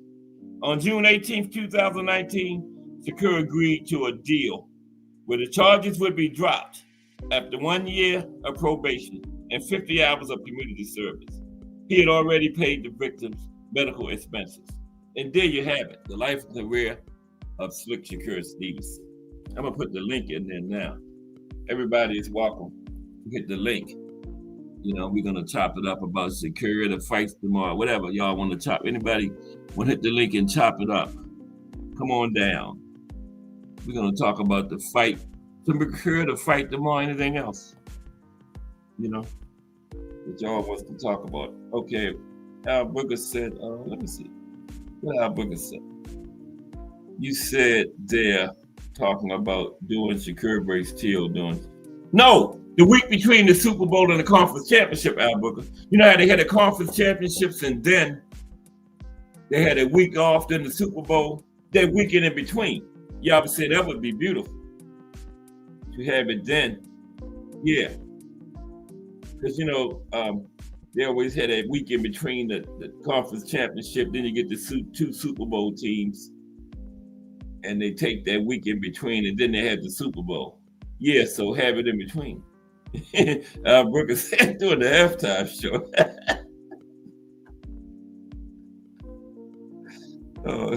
No, Al Booker, I didn't say that. Doing the halftime show. Yeah, no, Al Booker. No, the week in between. I gotta slow down. Yeah. But what do you think, Al Booker? That would be perfect, wouldn't it? That week in between? Yeah. Mm-hmm. Where's the Super Bowl this year? Anybody know? No, it ain't in New York because they would have it at the warm. They had one in New Jersey one time during the winter. One time they had it in a cold weather place. Remember that one? Mm-hmm. It was like 40. They had good weather and everything. But yeah, they had it outside at the Meadowlands. Y'all remember that? They had the Super Bowl at a cold weather place one side outside. If they have it at cold weather places, it's usually in a dome. But remember that? It was cold. It was like 40-something degrees. Yeah. That was crazy. But it worked out okay. Mm-hmm. Now they played football in snow. I wonder if we would have had a blizzard that day, would they have had the Super Bowl? Because, you know, they play football and everything. Let me stop running my mouth and get the link. There it is. Yeah, they play football and everything. Yeah, that would have been crazy, AB. But yeah, the week in between would be fire, man.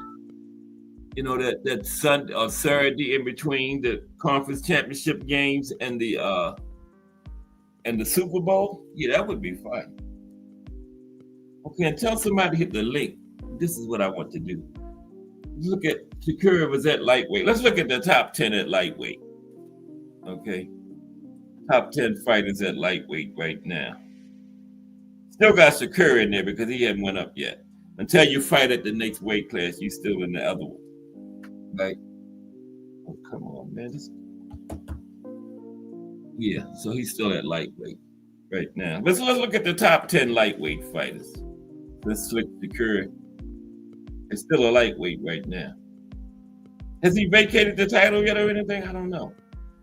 But okay, number one, you know who I got number one? Gervonta Tank Davis. Okay. Gervonta Davis. Oh, not Gervonta. Gervonta Davis. There you go. I was using his voice command thing. There we go. There's Tank. Okay. Now, Gervonta Davis, 30-year-old American boxer, and the current WBA World Lightweight Champion, ranked number one at lightweight for me. Davis started his career as Floyd Mayweather's protege and has held the WBA lightweight title since 2023. He previously held the regular version from 2019 to 2023. In his 31 fights, Tank has 30 wins, 28 by knockout, 1 draw, 0 losses. Knockout ratio of 93.3%. Number 2 is Shakur. We're going to keep on because we just talked about Slick Shakur. Number 3, Raymond Muratalla.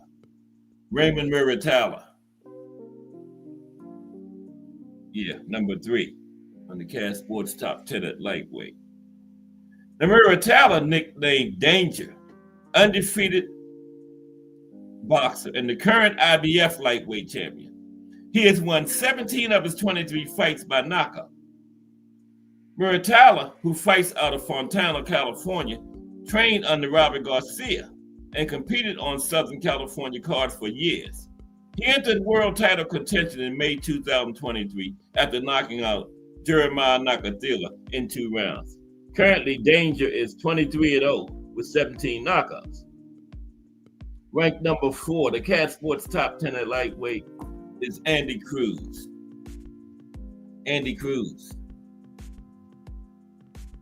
Ranked number 4. I don't have no pictures. I'm sorry. I thought Shakur would have took us all the way to 4, but it's just something I just thought of right here. If we got a little time. Yeah. I went fast because when I was timing it yesterday, it took the whole like an hour and a half. After the fight of the day, 3:30. Yeah, it was supposed to take me all the way to 4 o'clock. Okay, Andy Cruz is ranked number 4, right? Yeah. Andy Cruz is a Cuban pro boxer, an Olympic gold medalist. He won a gold medal at the 2020 Tokyo Summer Olympics, 3 gold medals at the AIBA World Championships, and 2 gold medals at the Pan American Games.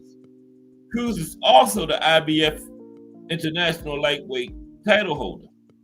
In the men's lightweight boxing final at the 2020 Olympics, Cruz won gold, while Keyshawn Davis of the United States took the silver. Okay? All right. Number 5 on the Cash Sports Top 10 at lightweight is Abdullah Mason.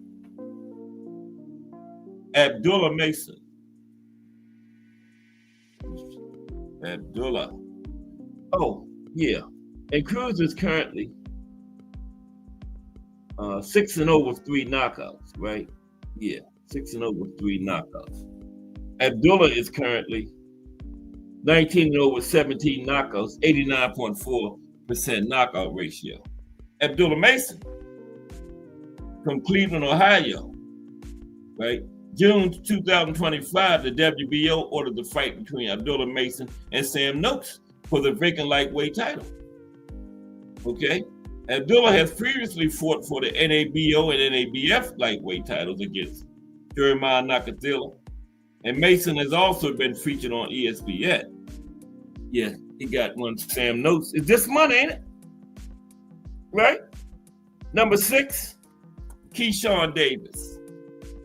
Keyshawn Davis. Keyshawn Davis. Okay, Keyshawn, all right.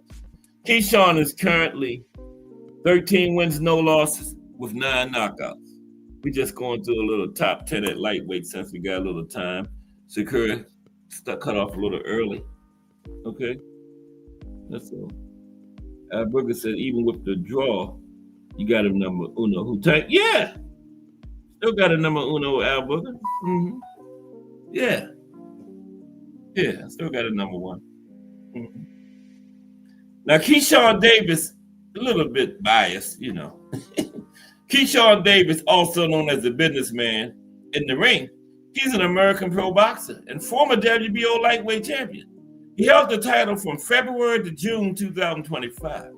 As an amateur, Keyshawn won silver medals at the 2019 Pan American Games, the 2019 World Championships, and 2020 Summer Olympics. Yeah, silver. Lost to Andy Cruz. Andy said, I'm your daddy's home. Now, Keyshawn is known for his confidence going into fights. He enjoys fried chicken, and his favorite sports teams are the Steelers and Lakers. Okay, Keyshawn likes fried chicken. Everybody likes fried chicken, right? Oh, Lord, here he comes. I'm going to have to write this one because I don't even know how to pronounce his name. Dennis. I heard so many people say it, I still can't spell it. I mean, I still can't say it. Dennis.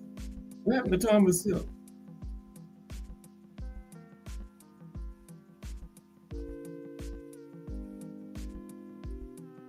And Define On and all of them. They rolled out on me. Okay. Mm-hmm. Yeah, Dennis. Here's who I'm talking about. I can't. Marinchik. Is that it? For him. He's ranked number 7. Number 7. Okay. Dennis is number 7. Okay. Dennis is a Ukrainian pro boxer from Kiev. He had the WBO lightweight title from May 2024 to February 2025. Right? Thank you. And Keyshawn was the one that took that, right? From him. Yeah. Dennis is known for his agility, quick reflexes, and powerful punches. He also has an impressive amateur career, winning a silver medal in the 2012 Summer Olympics in London and silver at the 2011 World Championships. We're just going through a little top 10 at lightweight. We got through Shakur early. Cat Sports top 10 lightweight. Number 8 is Dennis is 19-1 with 9 knockouts. Only loss coming to the businessman Keyshawn. Right. Number 8 is Sam Noakes. Got a big fight coming up next month. This month. Sam Noakes. Yeah. Yeah, that's this month, right? Mm-hmm. Yeah, him and Abdullah. Now, Sam is a British pro boxer. He's from Maidstone, Kent. 5'8.5" fighter, has held the Commonwealth title since November 2022 and is a former European and British champion. In November 2025, Noakes will fight for the WBO world title, vacant WBO lightweight title against Abdullah Mason in Saudi Arabia, Riyadh season, right? The fight was ordered after former champion Keyshawn Davis failed to make weight for a council fight, right? And Noakes fights in an orthodox stance, so that's going to be a good one, Sam and Abdullah. And Sam is currently 23 wins, just 1 loss with 17 knockouts. Abdullah is next, right? Number 9. I guess that's how you pronounce his name. A-B D-U-L-L-A-E-V. Syllableize it out. Abdullah, right? Nair Abdullah, or something like that. Oh, that's supposed to be a B, not an N. I'm sorry. I can't even spell it. How am I going to pronounce it? I can't even spell it. Yeah, we're winding down on the week. Join us next week, Trilogy Monday. Every Monday we do a fight series, at least 3. Next week is going to be Willie Pep and Sandy Sadler 4-fight series. Okay, that's going to be our series for next week. We do trilogies. Well, we even did the Sugar Ray Robinson and Jake LaMotta 6-fight series. So Monday going to be excuse me, Willie Pep and Sandy Sadler's 4-fight series. And then Wednesday we're gonna take a look at Gene Tunney, brought to you by BVO Sports TV. We like to do shows on Wednesdays out of the chat, and I got one again. We don't have one every Wednesday, but BVO suggested Gene Tunney. So we're gonna talk about Gene Tunney Wednesday. Brought to you by BVO Sports TV from the Sports Talk Network. Okay, number 9 is wait a minute now. Oh, I wrote that on the. Oh, I was supposed to be putting that on this. I didn't mean to put that in the chat. I was trying to get him to come up. Damn. I guess I don't know. But here we go. He's number 9, the name right there. Zaire Abdullayev, right? He's a Russian pro boxer. And he challenged for the WBC interim lightweight title in 2019. Okay. And he's currently 20 wins, 2 losses, and he has 12 knockouts. Okay. And then we got number 10, Floyd Schofield. Okay. Mama Schofield's son is number 10. Floyd Schofield, son of Mama Schofield. Kid Austin. Okay. Floyd Schofield Jr., also known as Kid Austin, 23-year-old American professional boxer from Austin, Texas, fights in the lightweight division. In February 2025, Schofield was withdrawn from a fight against Slick Shakur Stevenson, with his team initially claiming injury and later accusing Stevenson's team of poisoning him. Right? Of poisoning him. Yeah, Mama Schofield said the police came and everything. I had to go out there in my drawers and all that kind of nonsense. Looking like a damn fool. Okay. So yeah, that was the top 10. Number 1, Gervonta Davis. 2, Slick Shakur Stevenson. 3, Raymond Muratalla. 4, Andy Cruz. 5, Abdullah Mason. 6, Keyshawn Davis. 7, Dennis. 8, Sam Noakes. 9, Abdullayev. 10, Floyd Schofield. Dennis Barinchik or something like that. Okay. But yeah, appreciate everybody coming through today. Like and subscribe and all of that kind of stuff. And Monday is going to be the 4-fight series between Willie Pep and Sandy Sadler. Sandy Sadler won 3 out of 4. It was they didn't like each other at all, man. And the 4th fight of that series is called the dirtiest fight in history. Okay. There's Aunt McQueen. Let's see. Here we go. All right, what's up, Aunt? Get you. Good afternoon, sir. Good afternoon. People, don't be shy. Click that link. How are you today? All right. Moving and grooving. Yeah, what's going on with Making you? the twos and fuse connect. I don't think I got your take on the Mars fight, Virgil and Lubin. Did I? I don't think so. Personally, I'm rooting for Virgil Ortiz out of bias. Okay. I'm not gonna lie to you. Mm-hmm. I think that Erickson Lubin is a good fighter. He's got good power, good hand speed. Virgil does tend to run hot early on. Okay. Yeah. Meaning he'll put himself in position to force exchanges. Mm-hmm. And that could be potentially dangerous versus Erickson Lubin. Because I look at previous fights where Virgil got he had to face some adversity fairly early on, and a lot of it had to do with his approach to the fight. Mm-hmm. The fight that he had against Igor Kavalauskas, aka the Mean Machine, he got hurt pretty bad early on. He went to saw him. He eventually went on to stop him. Sergey Boachuk, he got dropped in the first round of that fight. Sure did. Yep. Yeah. But what I did love about that fight was that after he got dropped, he showed some dimension. He boxed well. work Mm-hmm. behind his jab, showcase some pretty damn good head movement, Yeah. pretty solid footwork, pivoting, staying in proximity to fire off counters. So I'm hoping that he mixes it up a little bit, Mm-hmm. start off like how he did after he got dropped versus Boachuk, and even early Right. on versus Madrimov, where he's just consistent, working behind the jab. Mm-hmm. Erickson Lubin, he is pretty mobile. You Yeah. see the fight that he had against Ramos when he elected to Ramos. fight on Right. the back foot. I thought he moved pretty good perpetually with the lateral movement. But the one thing I will say is I do believe that Virgil Ortiz has the edge in footwork because his Okay. footwork is tidier. Yeah. Like what's the I name see what can you're saying. move, but he's not one of them guys where it's like smooth pivots. If you notice when he pivots, he Mm-hmm. brings his lead foot back. Now he's got his rear foot in the front. So then what Yeah. does that mean? When he pivots out, now he's got to gather his feet. Yeah. So I his seen him do footwork, that. his footwork is pretty damn clunky. So I think in those moments it's going to be important for Virgil Ortiz to just go to the body, just Yeah. chip away. Because the one thing about Erickson Lubin in spots Mm-hmm. can showcase decent jab defense, and I think that's going to be extremely important for both of these guys in this fight because it is open stance.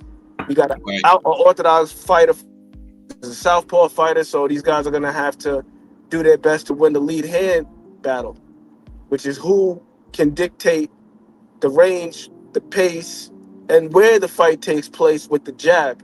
So Mm-hmm. whoever's doing that will increase their chances of being successful. When, At least I believe so. yeah, I But think so.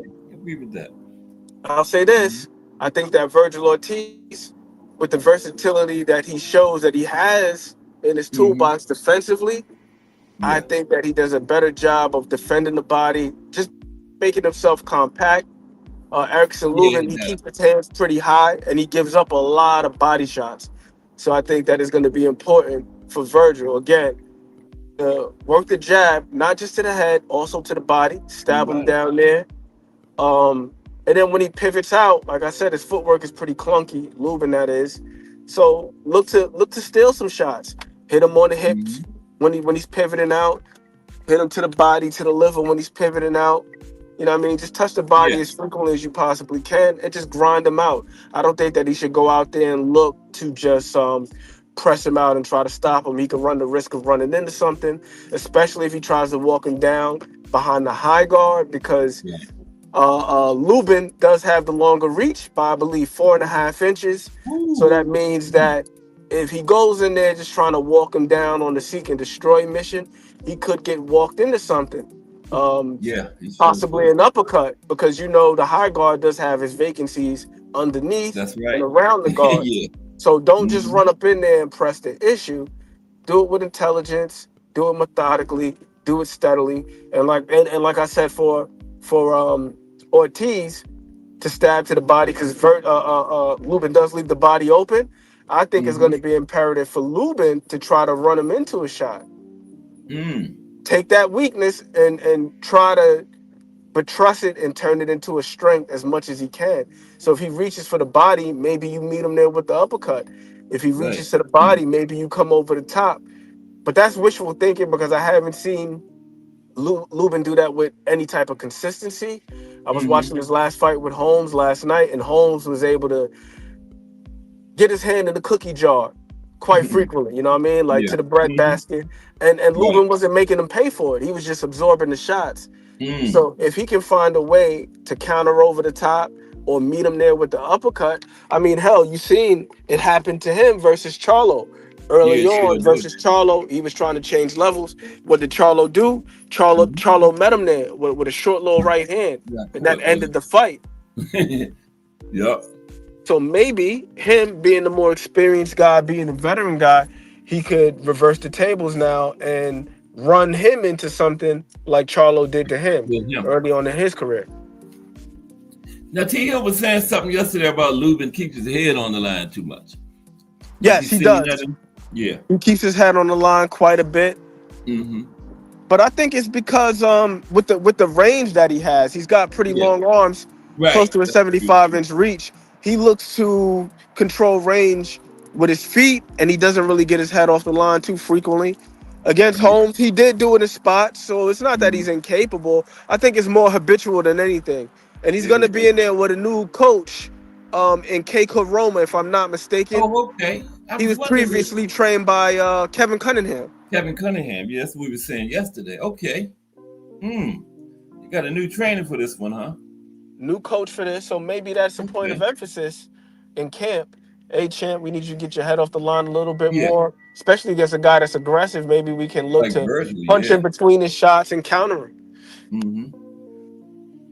Yeah, with that long reach, maybe you think he's safe sometimes. You know what I mean?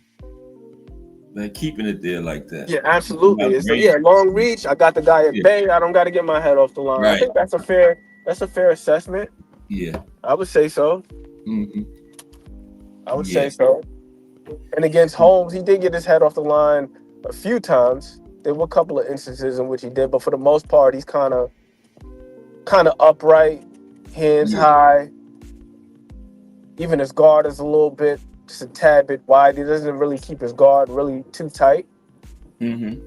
He's more of like an offense is his defense type of guy. Okay. It's like what you said. You got those long arms. It gives you a sense of security. So I Right. can keep this guy at bay. Yeah. Yeah. And then we got Pro Box tonight. Tiger Johnson. This is his first fight on Pro Box, right? I believe. Yes, it is. He's still signed with Top Rank, but we know Top Rank is going through their their quest for a new broadcast, for a Right. new home. Yeah, they don't have a network. Yeah. Damn. They're kind of putting their guys out on the loan right now, Yeah. which is smart. Keep these Yeah, guys that's a good active, move. keep them paid, keep them in the eye of the public. Yeah. Yeah, and Pro Box ain't bad now. They becoming visible, real visible, Everybody, one time, nobody was watching Pro Box. Yep. It was I just a remember you handful of first put me people. down with it. Mm-hmm. Yeah. It was just a handful of people. There were probably like no more than 200 people max. I Now it's know. gotten to the That point was where it. there's a couple of thousand watching at a time. Now, yeah. Yeah. You hear more and more people talking about it now. One time, nobody was talking about Pro Box. Yeah. And they've also linked up with a broadcaster as well. So, they simulcast on the Pro Box network, and they also do it on Fubo Sports. Okay. So there's a simulcast going on. So, yeah, they've definitely expanded their reach. Yeah. They also purchased the publication boxingscene.com. Pro Box owns that. So they're turning themselves into a force in the boxing media space. Yes, they are. Yeah. And then we're getting close to the big one. Yep. When everybody talking about Devin and B. Norman. Who did you say you had on that one? Devin and B. Norman? I got B. Norman. Okay. Yeah, because of the timing, not because of the power, but because of the timing. Yeah. Yo, appreciate that, Boogers. We were watching some fights last night. We were watching okay. Lubin and watching Ortiz in the casuals corner. Oh, But okay. I got B. Norman because of the timing. Yeah. I'm excited to see if Devin Haney has improved his technique. Mm-hmm. And I know it sounds strange to say about a guy who's former undisputed 2-division champion. And then especially given the reputation that he has as like this master boxer. And I think he is a really, really good boxer. He's got, he's very good athletically. Yeah. I think that he's... What did you mean? Pardon me. Had to sneeze. Improve his technique. All right, so for example, if you watch Devin Haney throw his left hook, Yeah. when he shoots his left hook, he loads up with it, like he telegraphs. Because he doesn't always shoot it from the shoulders. Like he dips down to his left and he loads up and then he explodes out of the position. Yeah, I've seen him do that. Mm-hmm. He does that. When he throws his right hand, he falls in quite a bit. Yeah. Quite a bit. Then he's got one move in particular that he likes to do, and it's like varied results.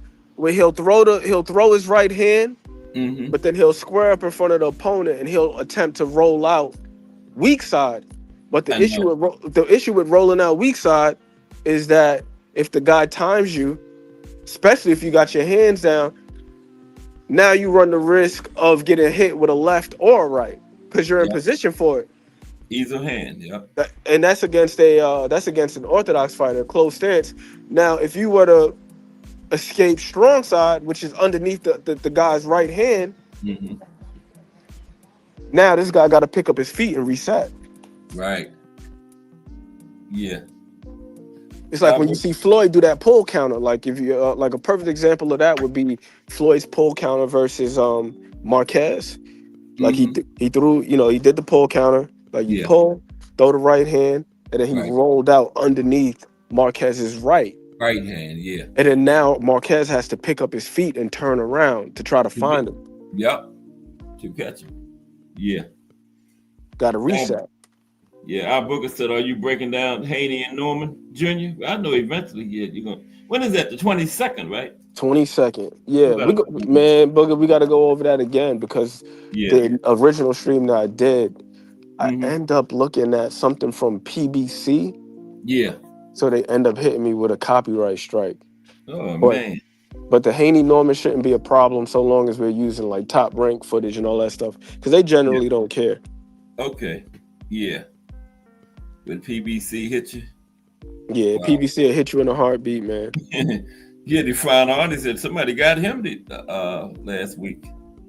He was doing some kind of film or something. T.O. said it's some kind of notice or something you put on the screen. Does that apply to what you know what he was talking about? I know what he's talking about. It's some sort of compliance notice. Okay. But that don't always work for everybody, right? Sometimes it does. Okay. Sometimes it does. Sometimes it don't. Yeah. I just roll the dice because right now I'm not even in the position where I'm, what do you call it, like monetized.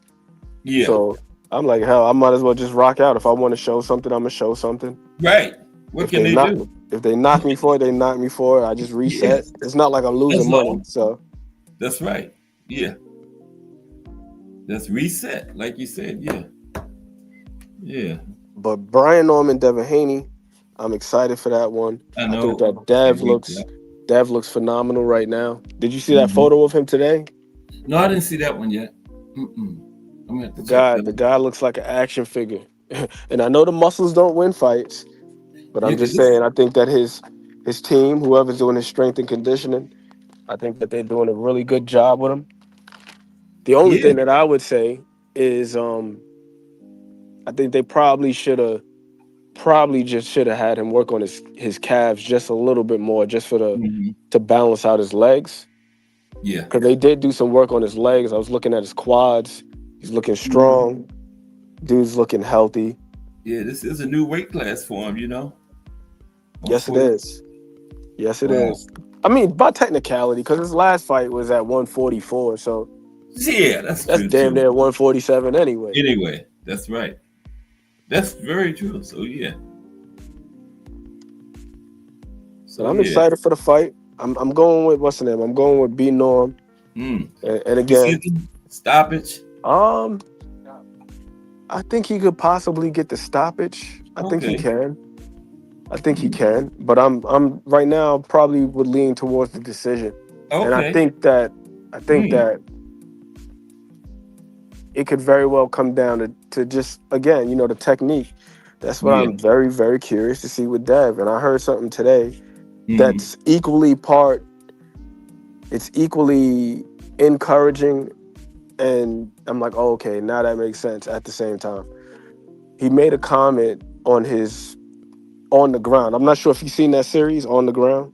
No, who made the comment? Dev. Devin.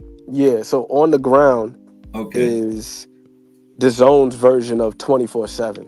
Oh, yeah, I haven't seen that. Okay. Okay, so Yeah. in this episode, Devin Hmm. said something about his past couple of camps have Yeah. been they've basically been fat camps, and there hasn't Mm. been as strong of an emphasis on working on skills. Yeah.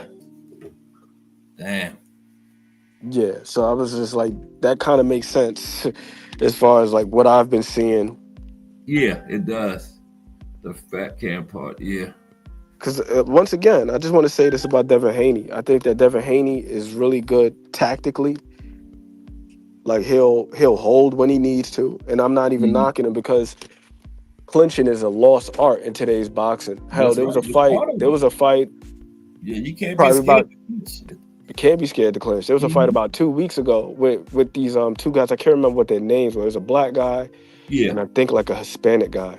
Hmm. And the black guy hurt the guy real bad, right? And Yeah. then that guy held on. Right.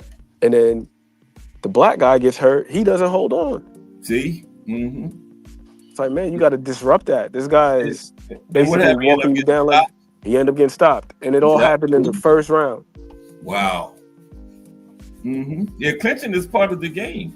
You know, look at Ali. Ali was clinching a moment. Oh yeah. You Yeah. got to disrupt guys. And then it's not always about um trying to minimize damage because Yeah. you're hurt, but also just being able to disrupt the guy opposite Right. you. Hmm. Lennox Lewis was a master at that.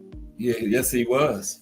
Hit you with a Yes. couple shots and then tie you up, let you go, Mhm. to break, hit you with a couple shots, tie you up again, and Yeah. Yeah. That's uh, that's a good way of the perfect way of disrupting somebody. Just grab them. You know. grab them. Yep. Yeah. We're gonna do this on my terms. We're gonna fight when I want to fight, and we're That's gonna right. And I'm we're going to gonna stop slow this, things slow you down when down I when want I to get slow ready. things down. That's right. Yeah. I remember they had that thing when Devin was fighting. Was it Cambosos the second time ESPN had the The clinch? clinch counter, yeah, Yeah, the clinch counter. That was ridiculous, man. Yeah. it They was. haven't did that before or since then. Just that one fight, one time was the only time I No, ever they've seen. actually done that in the Oh, past. yeah, they- Cass. Yeah, it was oh, actually Mike Tyson versus Trevor Bourbon. yeah, that was the first time I saw that. Yeah. They did it. They did. Who was they doing it for? Trevor? I believe it was for Trevor Bourbon. Yeah, Okay. Yeah. but I haven't seen it since then. Since then. Okay. Yeah, Until they so pulled it out Dev, on Devin. they had to dust that one off, pull it out the closet. Yeah. I didn't like Yeah. that they did that with Devin Haney because No. it's how it is nowadays with the rhetoric. People Hmm. try to go overboard with it, or the N word, the dreaded N word that we use all the time. Narrative, narrative, Right. narrative, narrative. So Right. it just seemed like they were looking to embarrassing him a little bit. Yeah, that's what that was all about. Yeah. But even with that, with the clinching, like there were some moments in that fight where he was holding because he was disrupting George, and then there were other moments where he was holding because, again, to go back to the technique, if you're falling in, you got Yeah. two options. You're either gonna eat some shots on the inside, or you're gonna smother the guy so you can't get any shots off. That's right. I would clinch. Hmm. See, but that was happening quite a bit in that fight with Cambosis. And it was simply because Devin was breaking the distance, like Hmm. inadvertently, like just Yeah. falling in. Then you gotta hold on. Yeah, you have to then. So, like you said, they eat some shots. Yeah, so that's what I'm curious to Yeah. see. That's what I'm curious to see with All right, him. then. When you gonna come with this fight Uh, coming up? I mean, the so Norman fight. the Norman fight. Yeah. You was saying that was what you was curious to see. Has he improved his? Has he improved his technique? Right. Yes, yes, yes. That's the main thing I'm looking at. Has Devin Haney Yeah. improved his technique? Because if he has, I feel like that'll improve his chances in this fight. Because Hmm. if he hasn't, I think it could be extremely problematic for him. Mm. Because just because of Brian Norman Jr.'s timing, that was the one Yeah. thing that really jumped off the screen to me. Like after watching him several times, I know people say His like, timing. "Well, yeah, like who has he fought? Jin Sasaki, so on and so forth." But then the one thing I'm looking at is like, okay, you fire a jab, the guy slips this way, then Hmm. you feint a right hand to get the guy to go where you want him to go, then you meet him there with a left hook. Yeah. So he's basically engineering that. It's not like, all right, I'm just leaving things to chance. This guy is very astute with his observation. It's like, all right, I'm watching this guy. Okay, he slipped this way. I'm gonna throw this to get him to do that, or I'm gonna feint him to get him to do that, and then I'm coming back with this. Yeah, and Brian Norman, he's what is he? He's young too, like 23 or something. Just turned 24 recently. Future looks bright for him. Yes, Already it a does. champion too. Wow. What happened to Stanionis? Has he fought since he fought Boots? He had a homecoming fight, if I'm not mistaken. I'm not sure if it occurred or if it's. Yeah, that's right. It wasn't too long ago. Yeah, I can't remember if he actually had the fight Yeah. already or if Yeah. it's still slated to happen. But he's supposed to be having a homecoming fight out there in Lithuania, last I heard. Okay. Yeah, because I like Stanionis. I want to see him get back in the mix at 147. Oh yeah. Yeah. Stanionis is a damn good fighter. Yes, he is. Very good fighter. I'm not even gonna lie. I was surprised that his corner would have stopped it like that. Yeah, because he's tough too, man. You know. He knows, man. That fight with Butayev was very, very grueling. Yeah. And the fight with Maestre too, Gabriel Maestre. Yeah. That was both of those fights were. That's what he used to, you know. Yeah. Yeah. He's used to being down there in the foxhole. Mm-hmm. You know what I mean? He sure is. Yeah. This guy's in the trenches for sure. But the one thing that I really, really, and I'm going to keep saying this, thing that I was very, very impressed with, pertaining to Boots, that accuracy and the placement. The way, when he located that uppercut, he just couldn't miss with that shot. I know. Oh my God. Like that uppercut it's almost like there was a magnet in Stanionis' face and magnets in Boots' gloves. The way that he was able to land that uppercut over and over and over again, especially hearing Bozy calling for that shot in particular, because you know Stanionis, he keeps that high guard up, but not only does that, but he keeps his head down when he's coming behind the high guard. Yeah. He kind of hunches over. But I was very impressed with his accuracy. I was listening to both guys' shots, the way they sounded in the venue, Boardwalk Hall. Stanionis' shot sounded heavier, to be honest with you. Stanionis' shots? Yeah, Stanionis, that guy, he got some nice thump on his shots. Like them joints sound heavy. But to me, Boots, it was almost like watching a sniper with a silencer. It's like not a whole lot of thump, but the damn precision was just it was ridiculous. The accuracy, he was like a samurai with a sword, man. What you think about that Pitbull and Lamont Roach fight? I think it's a damn good fight. Yes, a good matchup. I think it is. I was watching him the other day too. I'm not sure if you guys follow Lamont Roach on YouTube. He's got that series Reaper's Tale.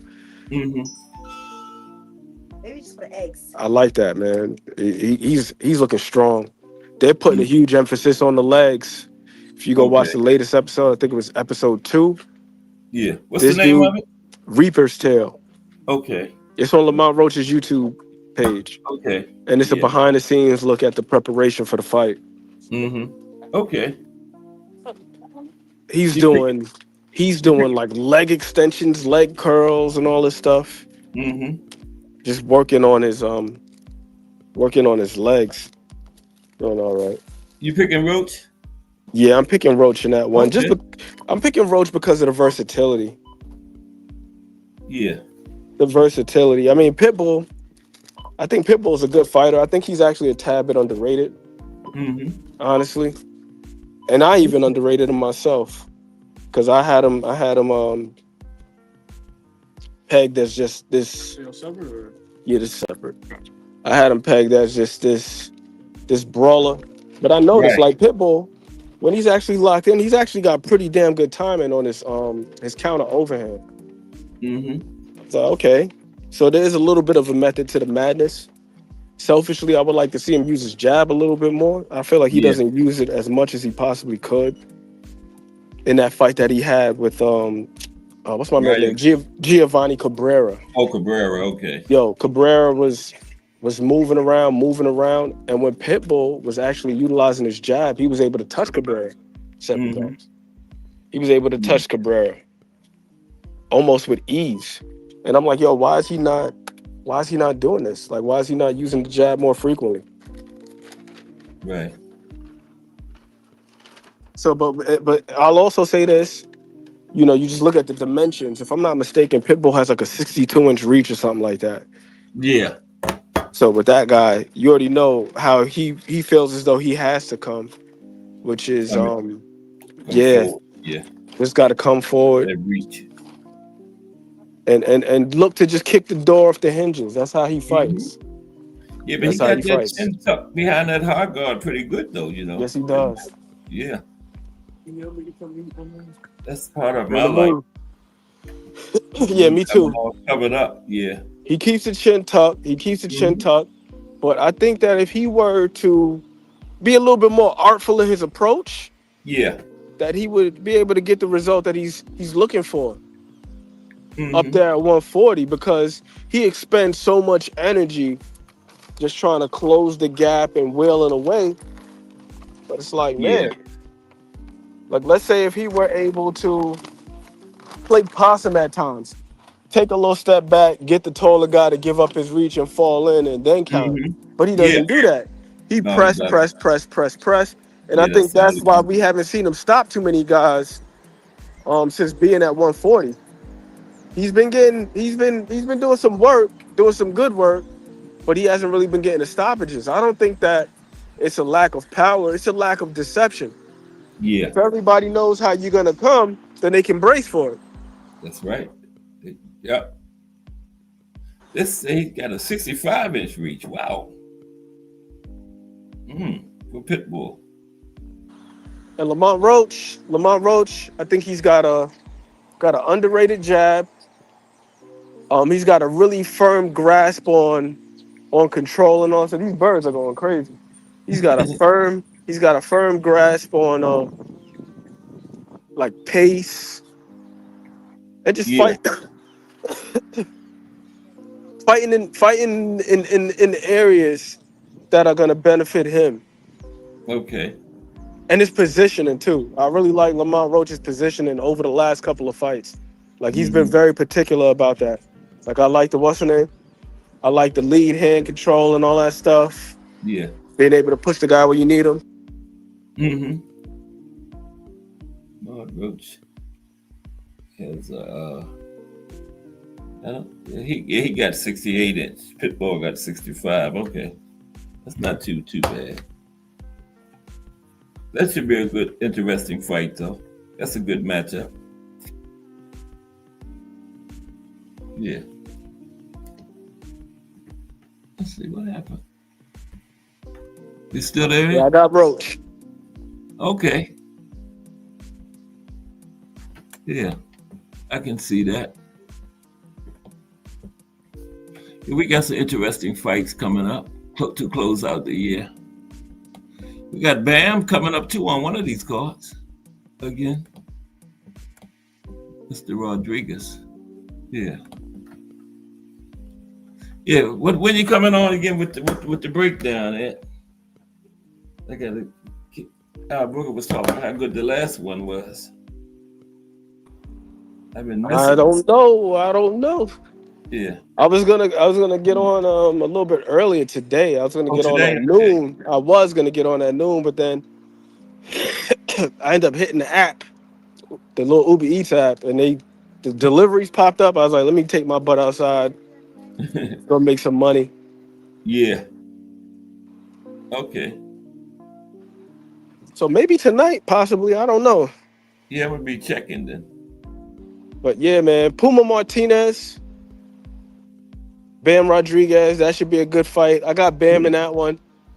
Mm-hmm. I think he's just too smooth, too slick, too ferocious.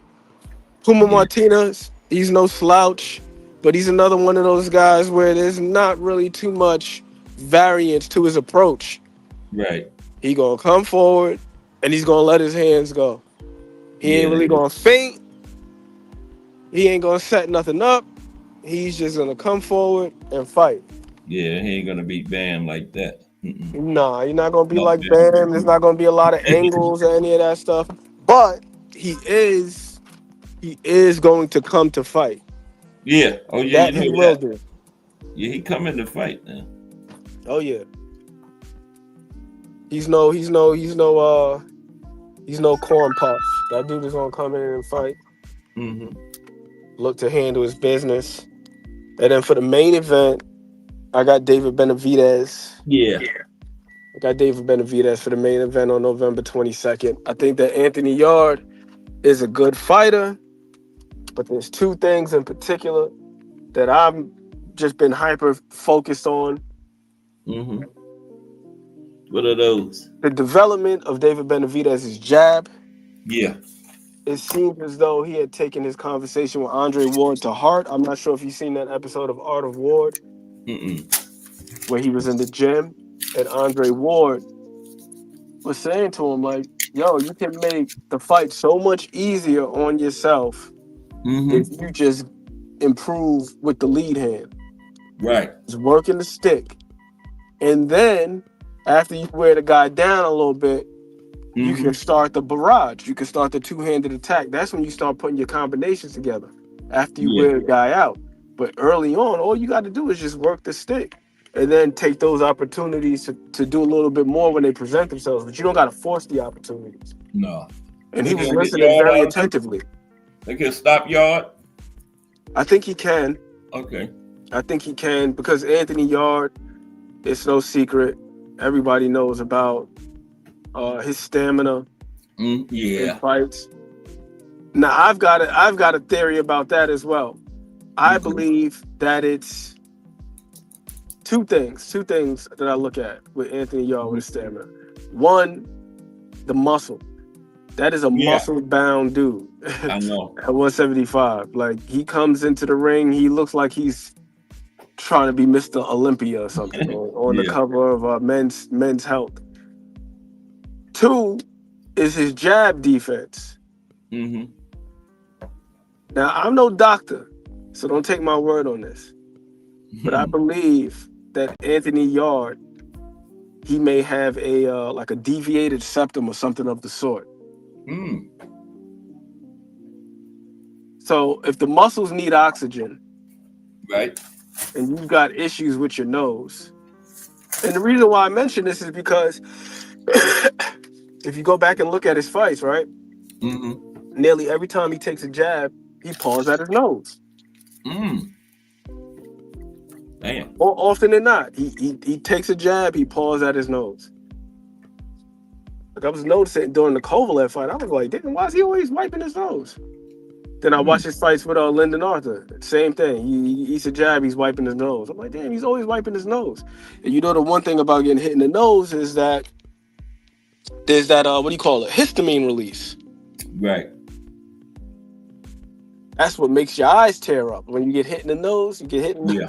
But everybody's been hit in the nose, you know what that's like when your eyes get watery, you get hit in the nose. Yeah. Then my eyes gonna get watery. The eye's gonna get watery and the nose is gonna get a little bit stuffy sometimes. Mm-hmm.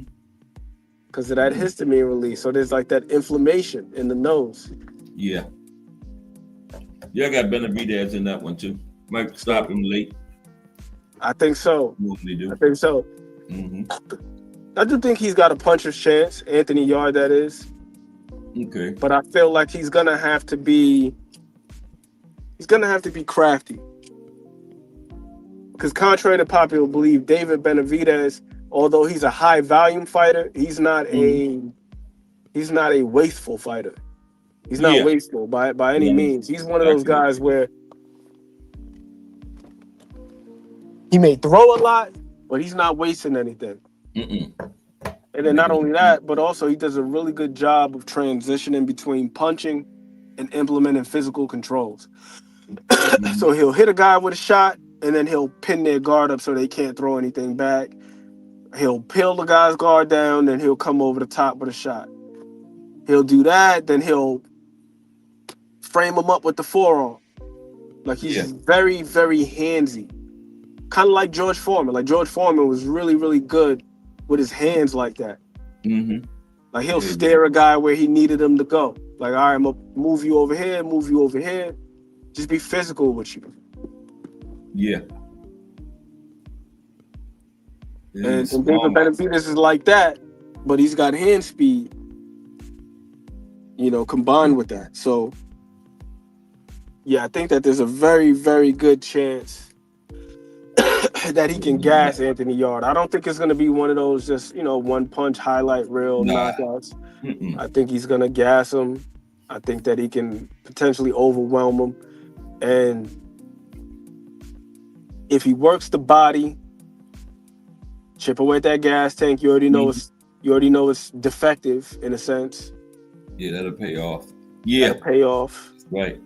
And then, like I said about his nose, like go watch Anthony Yard and watch how he reacts to jabs. Then every time he gets touched with a jab, he's wiping his nose. So again, if the muscles need oxygen and it's difficult for you to draw in oxygen through that nose, that's not good. You feel me? Now you're compounding the issue.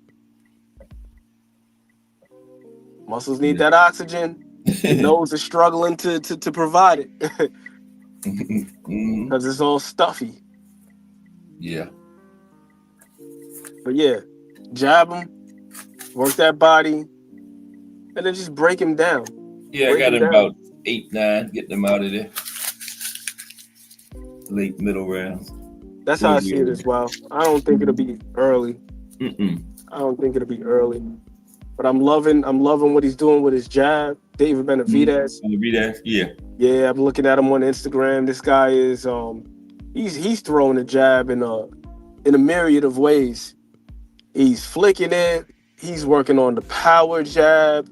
He's working on like pivoting, then jabbing. Yeah. Jabbing, then pivoting, getting off the line, then coming back with another one. It seems as though he's taking Andre Ward's advice to heart. Yeah. And he's really working on his jabs. One thing that I really admire about David Benavidez is that he faces criticism, he hears it, and then he just goes to work. Yeah. I've seen a clip with him, Cass, where he said that he actually keeps a notepad of things that he needs to work on, and he'll go back and he'll watch his fights, and then he'll take notes. Like for instance, let's say a particular combination didn't work, he'll write it down, and then he's like, I'm not going to use that. Okay. If he has a particular combination that works and is fairly successful, he's able to duplicate that success, then he'll go back to it. Yeah. And that was pretty refreshing too. Yeah. Yeah. Because you don't really hear too many fighters say things like that. Like they actually keep a catalog of the punches that they throw and what works and what doesn't work. That's something that you hear more so in team sports, where you have offensive and defensive coordinators who are watching film and game planning for things that are extremely specific. Yeah. Well, if you do hear it in boxing, it's like the trainers or the coaches. We don't hear the fighters saying that kind of stuff, That's a good thing. Definitely not. The notepad. Hell, a lot of fighters nowadays say that they don't even watch film. I know. They sure don't. I've heard a few of them say that, So I just leave that to my coach. Like you were just saying, like, hey, I just leave that to my coach. Say, don't you want to know who it is that you're going to be in the ring with? Yeah. And you might pick up stuff your coach don't pick up. You're the one in the ring doing it. Yep. Yeah. So I think that's crazy. Yeah. That way you can have more feedback for your coaches and more input, I should say, more input about the game plan that they're concocting. Yep. Yeah. Like, I don't know about that. I don't know if that's gonna work. I think that might work. Yeah, they can't hurt. Let's do more of that. Let's do a little less of that. I don't know if I feel comfortable with that. Yeah, instead of being totally dependent on them watching the film and then telling you, have your own input.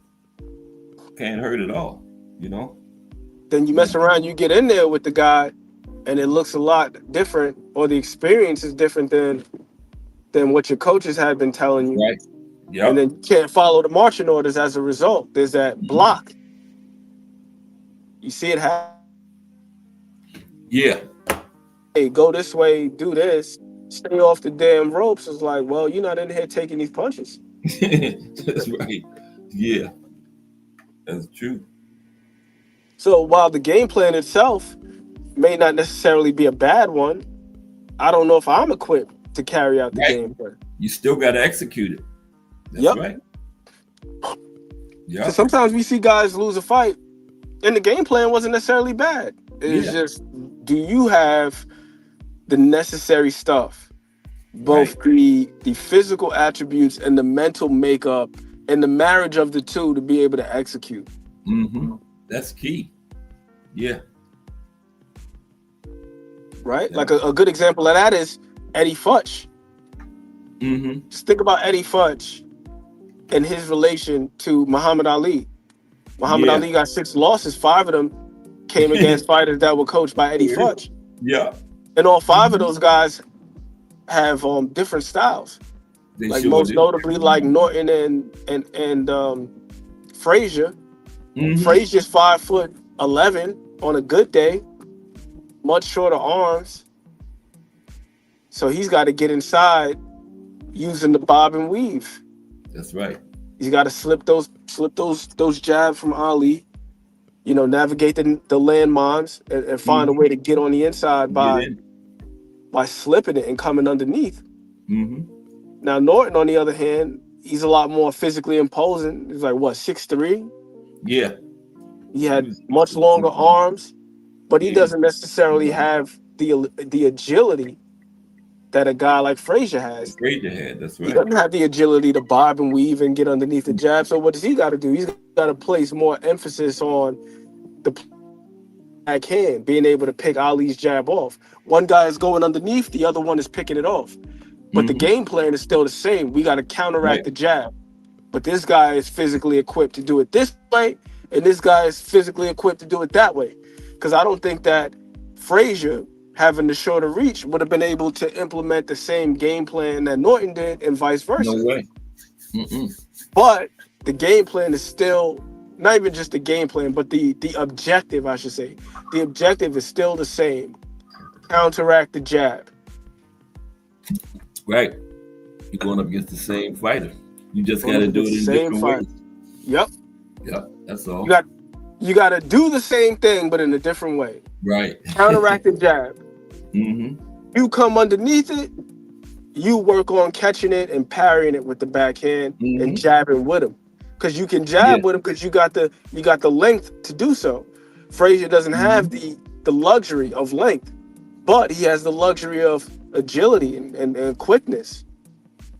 So yeah, they think about it. Eddie Futch had to really know Ali well to take these two fighters with different styles and just beat them with each other, you know? Absolutely. And he spoke about that in an article, New York Times. It was like 1989. He spoke about that. I can't remember who it might have been Phil Berger, who the journalist was that he did the interview with. But either way, he spoke about that. Like, he studied Ali, and he said Ali had one of the greatest jabs in the history of boxing. But the thing with Muhammad Ali is Muhammad Ali, with his length and with his speed, he could afford to get away with something that a lot of guys couldn't get away with. Right. Yep. And he spoke about the old timers. He's like, yo, you look at the old timers, right? The old timers, guys like Joe Louis. Yeah. They kept the rear hand out in front. They didn't keep it at the side. No, they kept it out there.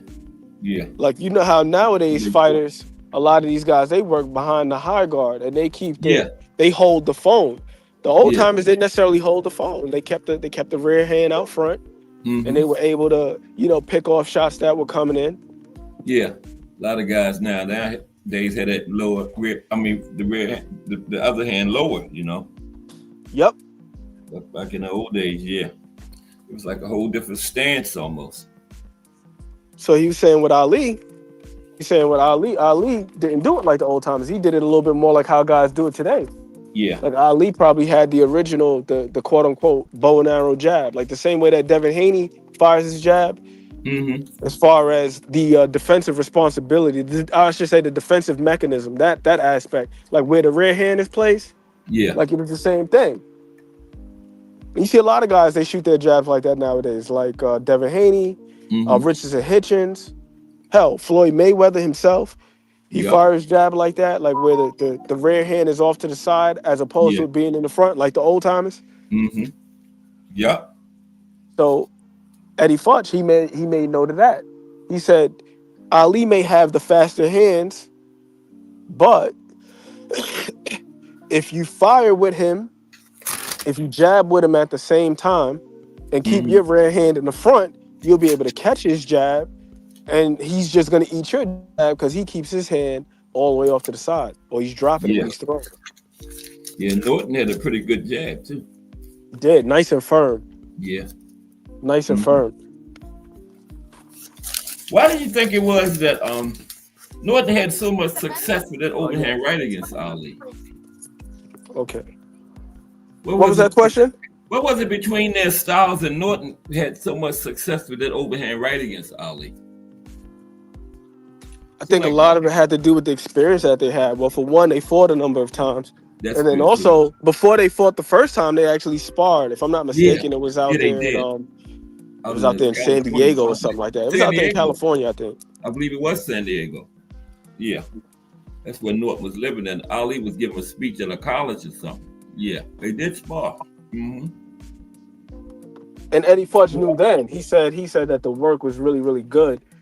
And he was saying that Ali was looking to get Norton back in the ring, but Eddie Futch wouldn't allow him to get back in the ring with him because he's like, he didn't want him to gather any intel. Yeah. And pick up on his style. Yep. So Ali from there, you wouldn't let him do it. You're right. Mm-hmm.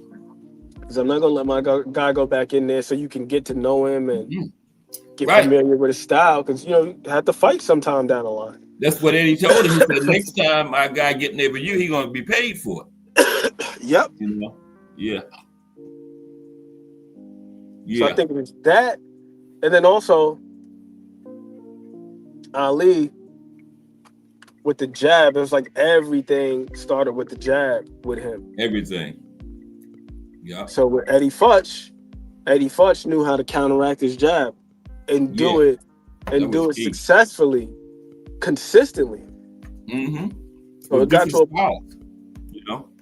It got to a point in those fights where when the lead hand wasn't working for Ali, he would start leading with his right hand. Yeah, the lead right. Mm-hmm. And then when he started working with the lead right, now he's falling in a little bit. Because he's not trying to get hit. Right. He falls in. Mm-hmm. Norton's able to counter him. Come right over the top with that overhand right. Yep. Another thing that he did too that was very intentional was to not only jab with him, but on occasion, double and triple it to get him going backwards, get him on his heels. So then now when he gets on his heels, you get him on the ropes.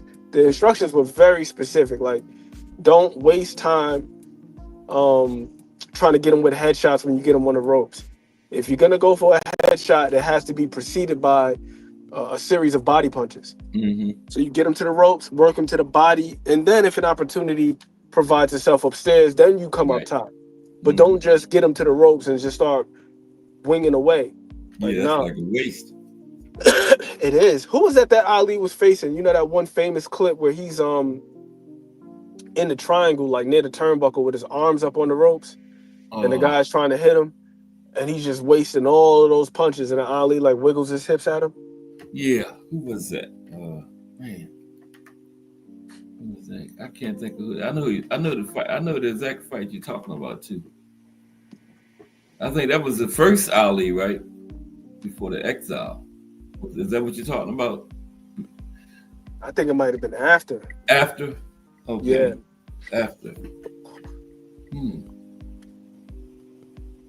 Because Ali was fast. He could dodge punches and everything now. Yeah, he could. Yeah. Yeah, good vision, good reflexes. All that. And a good sense of range too. Yeah. Yeah, that was key for him. Like he didn't have to make guys miss by a mile. Like he could just move his head a little bit. Just a little bit. Just a little bit. Make them punches miss by centimeters. Yeah. But yeah, I think that was the key for him. Just the familiarity after fighting him several times. And then also just the game plan. They just had a phenomenal game plan. And like Booker said, he found a chink. Found a chink in the jab. Hey, whatever he throws it, this hand is over here. Jab with him. Jab with him. Keep your red hand in front. Catch his jab. Land your own. And it worked to perfection. Norton gave him all kinds of trouble. Oh yeah. Oh yeah. I had just recently read that Muhammad Ali had some issues with his hands too. I think that makes it just even more amazing. You know, Angelo Dundee used to wrap his hands with Kotex. Wow, y'all never heard that, did he? With the tampons, he used to wipe his wrap his hands with Kotex. Wow. That's how you know that's a bad man right there, because heavyweight is definitely not the division where you want to have any type of hand issues or be deficient with your power. Nothing. Because you're in there with guys that could turn it off with a single shot. Consistently. Like everybody's punching up there. Everybody. And especially in that era, you know. Oh, yeah. These were the best. Yeah. Booker said he was reading about Eddie Futz yesterday. Yeah. No, that guy was an amazing tactician. Yes, he was. Just an amazing tactician. Like yeah. I like reading about him and Ray Arcel. I know. You know, my favorite was Ray Arcel. That man, Ray was incredible. He was way back training around Jack Dempsey's era. You know, that's just crazy. And then was all the way up with training Roberto Duran in the 80s. Yeah, because Ray Arcel was born in 1899 or something like that. Yeah, I think out it was there in Indiana. Like then he moved to Harlem as a kid. Moved to New York. So he was up in his 20s around the time Jack Dempsey and Tunney and all them was fighting, you know. Yeah. They said he was actually pretty decent too, like a decent amateur in his own right. Like a decent fighter. He used to fight. I think Eddie Futz used to fight too, but I don't think he ever fought pro. Emmanuel Stewart. I know Teddy Atlas was undefeated as an amateur. Really? Wow. Yeah, then he had a nasty eye injury. No, he never turned pro. He had an eye injury. And then after that, because D'Amato had convinced him to become a trainer full time. Yeah. Now what's the guy used to train Manny? I don't know why I can't say his name. Damn. Freddie Roach. Yeah, Freddie Roach. Yeah, Freddie Roach was a decent fighter. Yeah, he did. Yeah, he was decent. Back in the 80s, he was. He was in some good fights. He was a decent fighter. Yeah. And you know, Joe Louis and Eddie Futz they all was in Detroit. They say when Emmanuel Stewart first moved to Detroit, I forgot the name of the gym. He said the first day he went in there, Joe Louis and Eddie Futz was both in there training. Yeah, it was in Detroit somewhere. It was way before the Kronk. I forgot the name of it. Yeah. So they were both boxers. Speaking of former fighters turned trainers, I'm very curious to see how Frank Martin looks. You know, he's supposed to be under the tutelage of Buddy McGirt now. Oh, really? Okay, that's who he went to, Buddy. That's not a bad move. It's not. I mean, considering both of these guys southpaws, Buddy was smooth as hell as a fighter. Buddy was so smooth. Yeah. I think he's an underrated fighter. Yeah, he don't get his due. It's just his name don't really come up too often. No, it doesn't. Does it? As a fighter, not at all. No, not as a fighter. As much as it should. That first fight that he had with Sweet Pea was a damn good fight. Yeah, that's the one I was thinking about, him and Sweet Pea. I think he fought No, he didn't fight Zab Judah. Or did he? I don't think so. I think I was thinking about Sweet Pea. Yeah. And Buddy McGirt. Buddy was a great fighter, man. Yeah, Southpaw. Yeah. Yeah, I think His he'd be a good footwork. trainer for Frank. That was a very good move for Frank Martin going to Buddy. Wow. I didn't know that's who had got it, Buddy McGirt. Yeah, that's a very good move for Frank. I think so. I hope it pays dividends. Yeah. Because Frank is a very talented guy. Mm-hmm. When you watch him fight, you wouldn't think that he was a guy who got started at like 18 years old or something like that. He was almost in his 20s when he got started boxing. Yeah. He didn't have that much of an amateur career at all. He's had a little bit of an amateur experience. I know he fought Virgil Ortiz in the amateurs. Oh, did he? Frank One of Martin? the notable guys. Yeah. Okay. How old is Frank now? You said how old is he? Yeah. 30. 30? Okay, yeah. Frank is up there. But he's still got a promising career in front of him. He Derek James, is Derek still training Ryan? That I do not Derek, know. I know he's still training Alicia Bumgardner. Okay. Frank, Earl, they all left Derek. Yep. I think Jamel did as well. Because you know Jamel, he was being co-trained by Joanne Guzman. Yeah. Yeah, Jamel left him. Yeah. Well, Aunt, I'm getting ready to get out of here. Yes, sir. I appreciate you coming up. I appreciate you. Nice cook, man. Sure. And I'll be looking for you on the Casuals Corner. That was Aunt McQueen from the Casuals Corner Breakdown Crew. You have not watched the fight until you watch one after a Casuals Corner Breakdown. Okay. Oh, tomorrow is Saturday. Monday, we're going to do the 4-fight series between Willie Pep and Sandy Sadler. So look out for that one Monday. That should be good. Those guys hated each other's guts when they were fighting. They had like the dirtiest fight in history, the 4th one. They were both suspended and fined. But then after they finished their career, they turned into the best of friends. They used to go around doing exhibitions and speeches together. I seen a couple of their speeches they gave. It was sad one time because I think I told this story. Eddie, Sandy Sadler had pugilistic dementia so bad he couldn't even barely talk. People would ask him questions about the fights and Willie would have to answer for Sandy. It was bad. But we're going to do their trilogy Monday. Maybe we'll talk about that a little bit too. I can find some information about them after their careers. But everybody have a great weekend.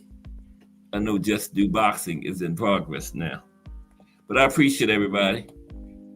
Really appreciate Aunt McQueen coming up on the panel today. Have a nice cook. And everybody have a great weekend.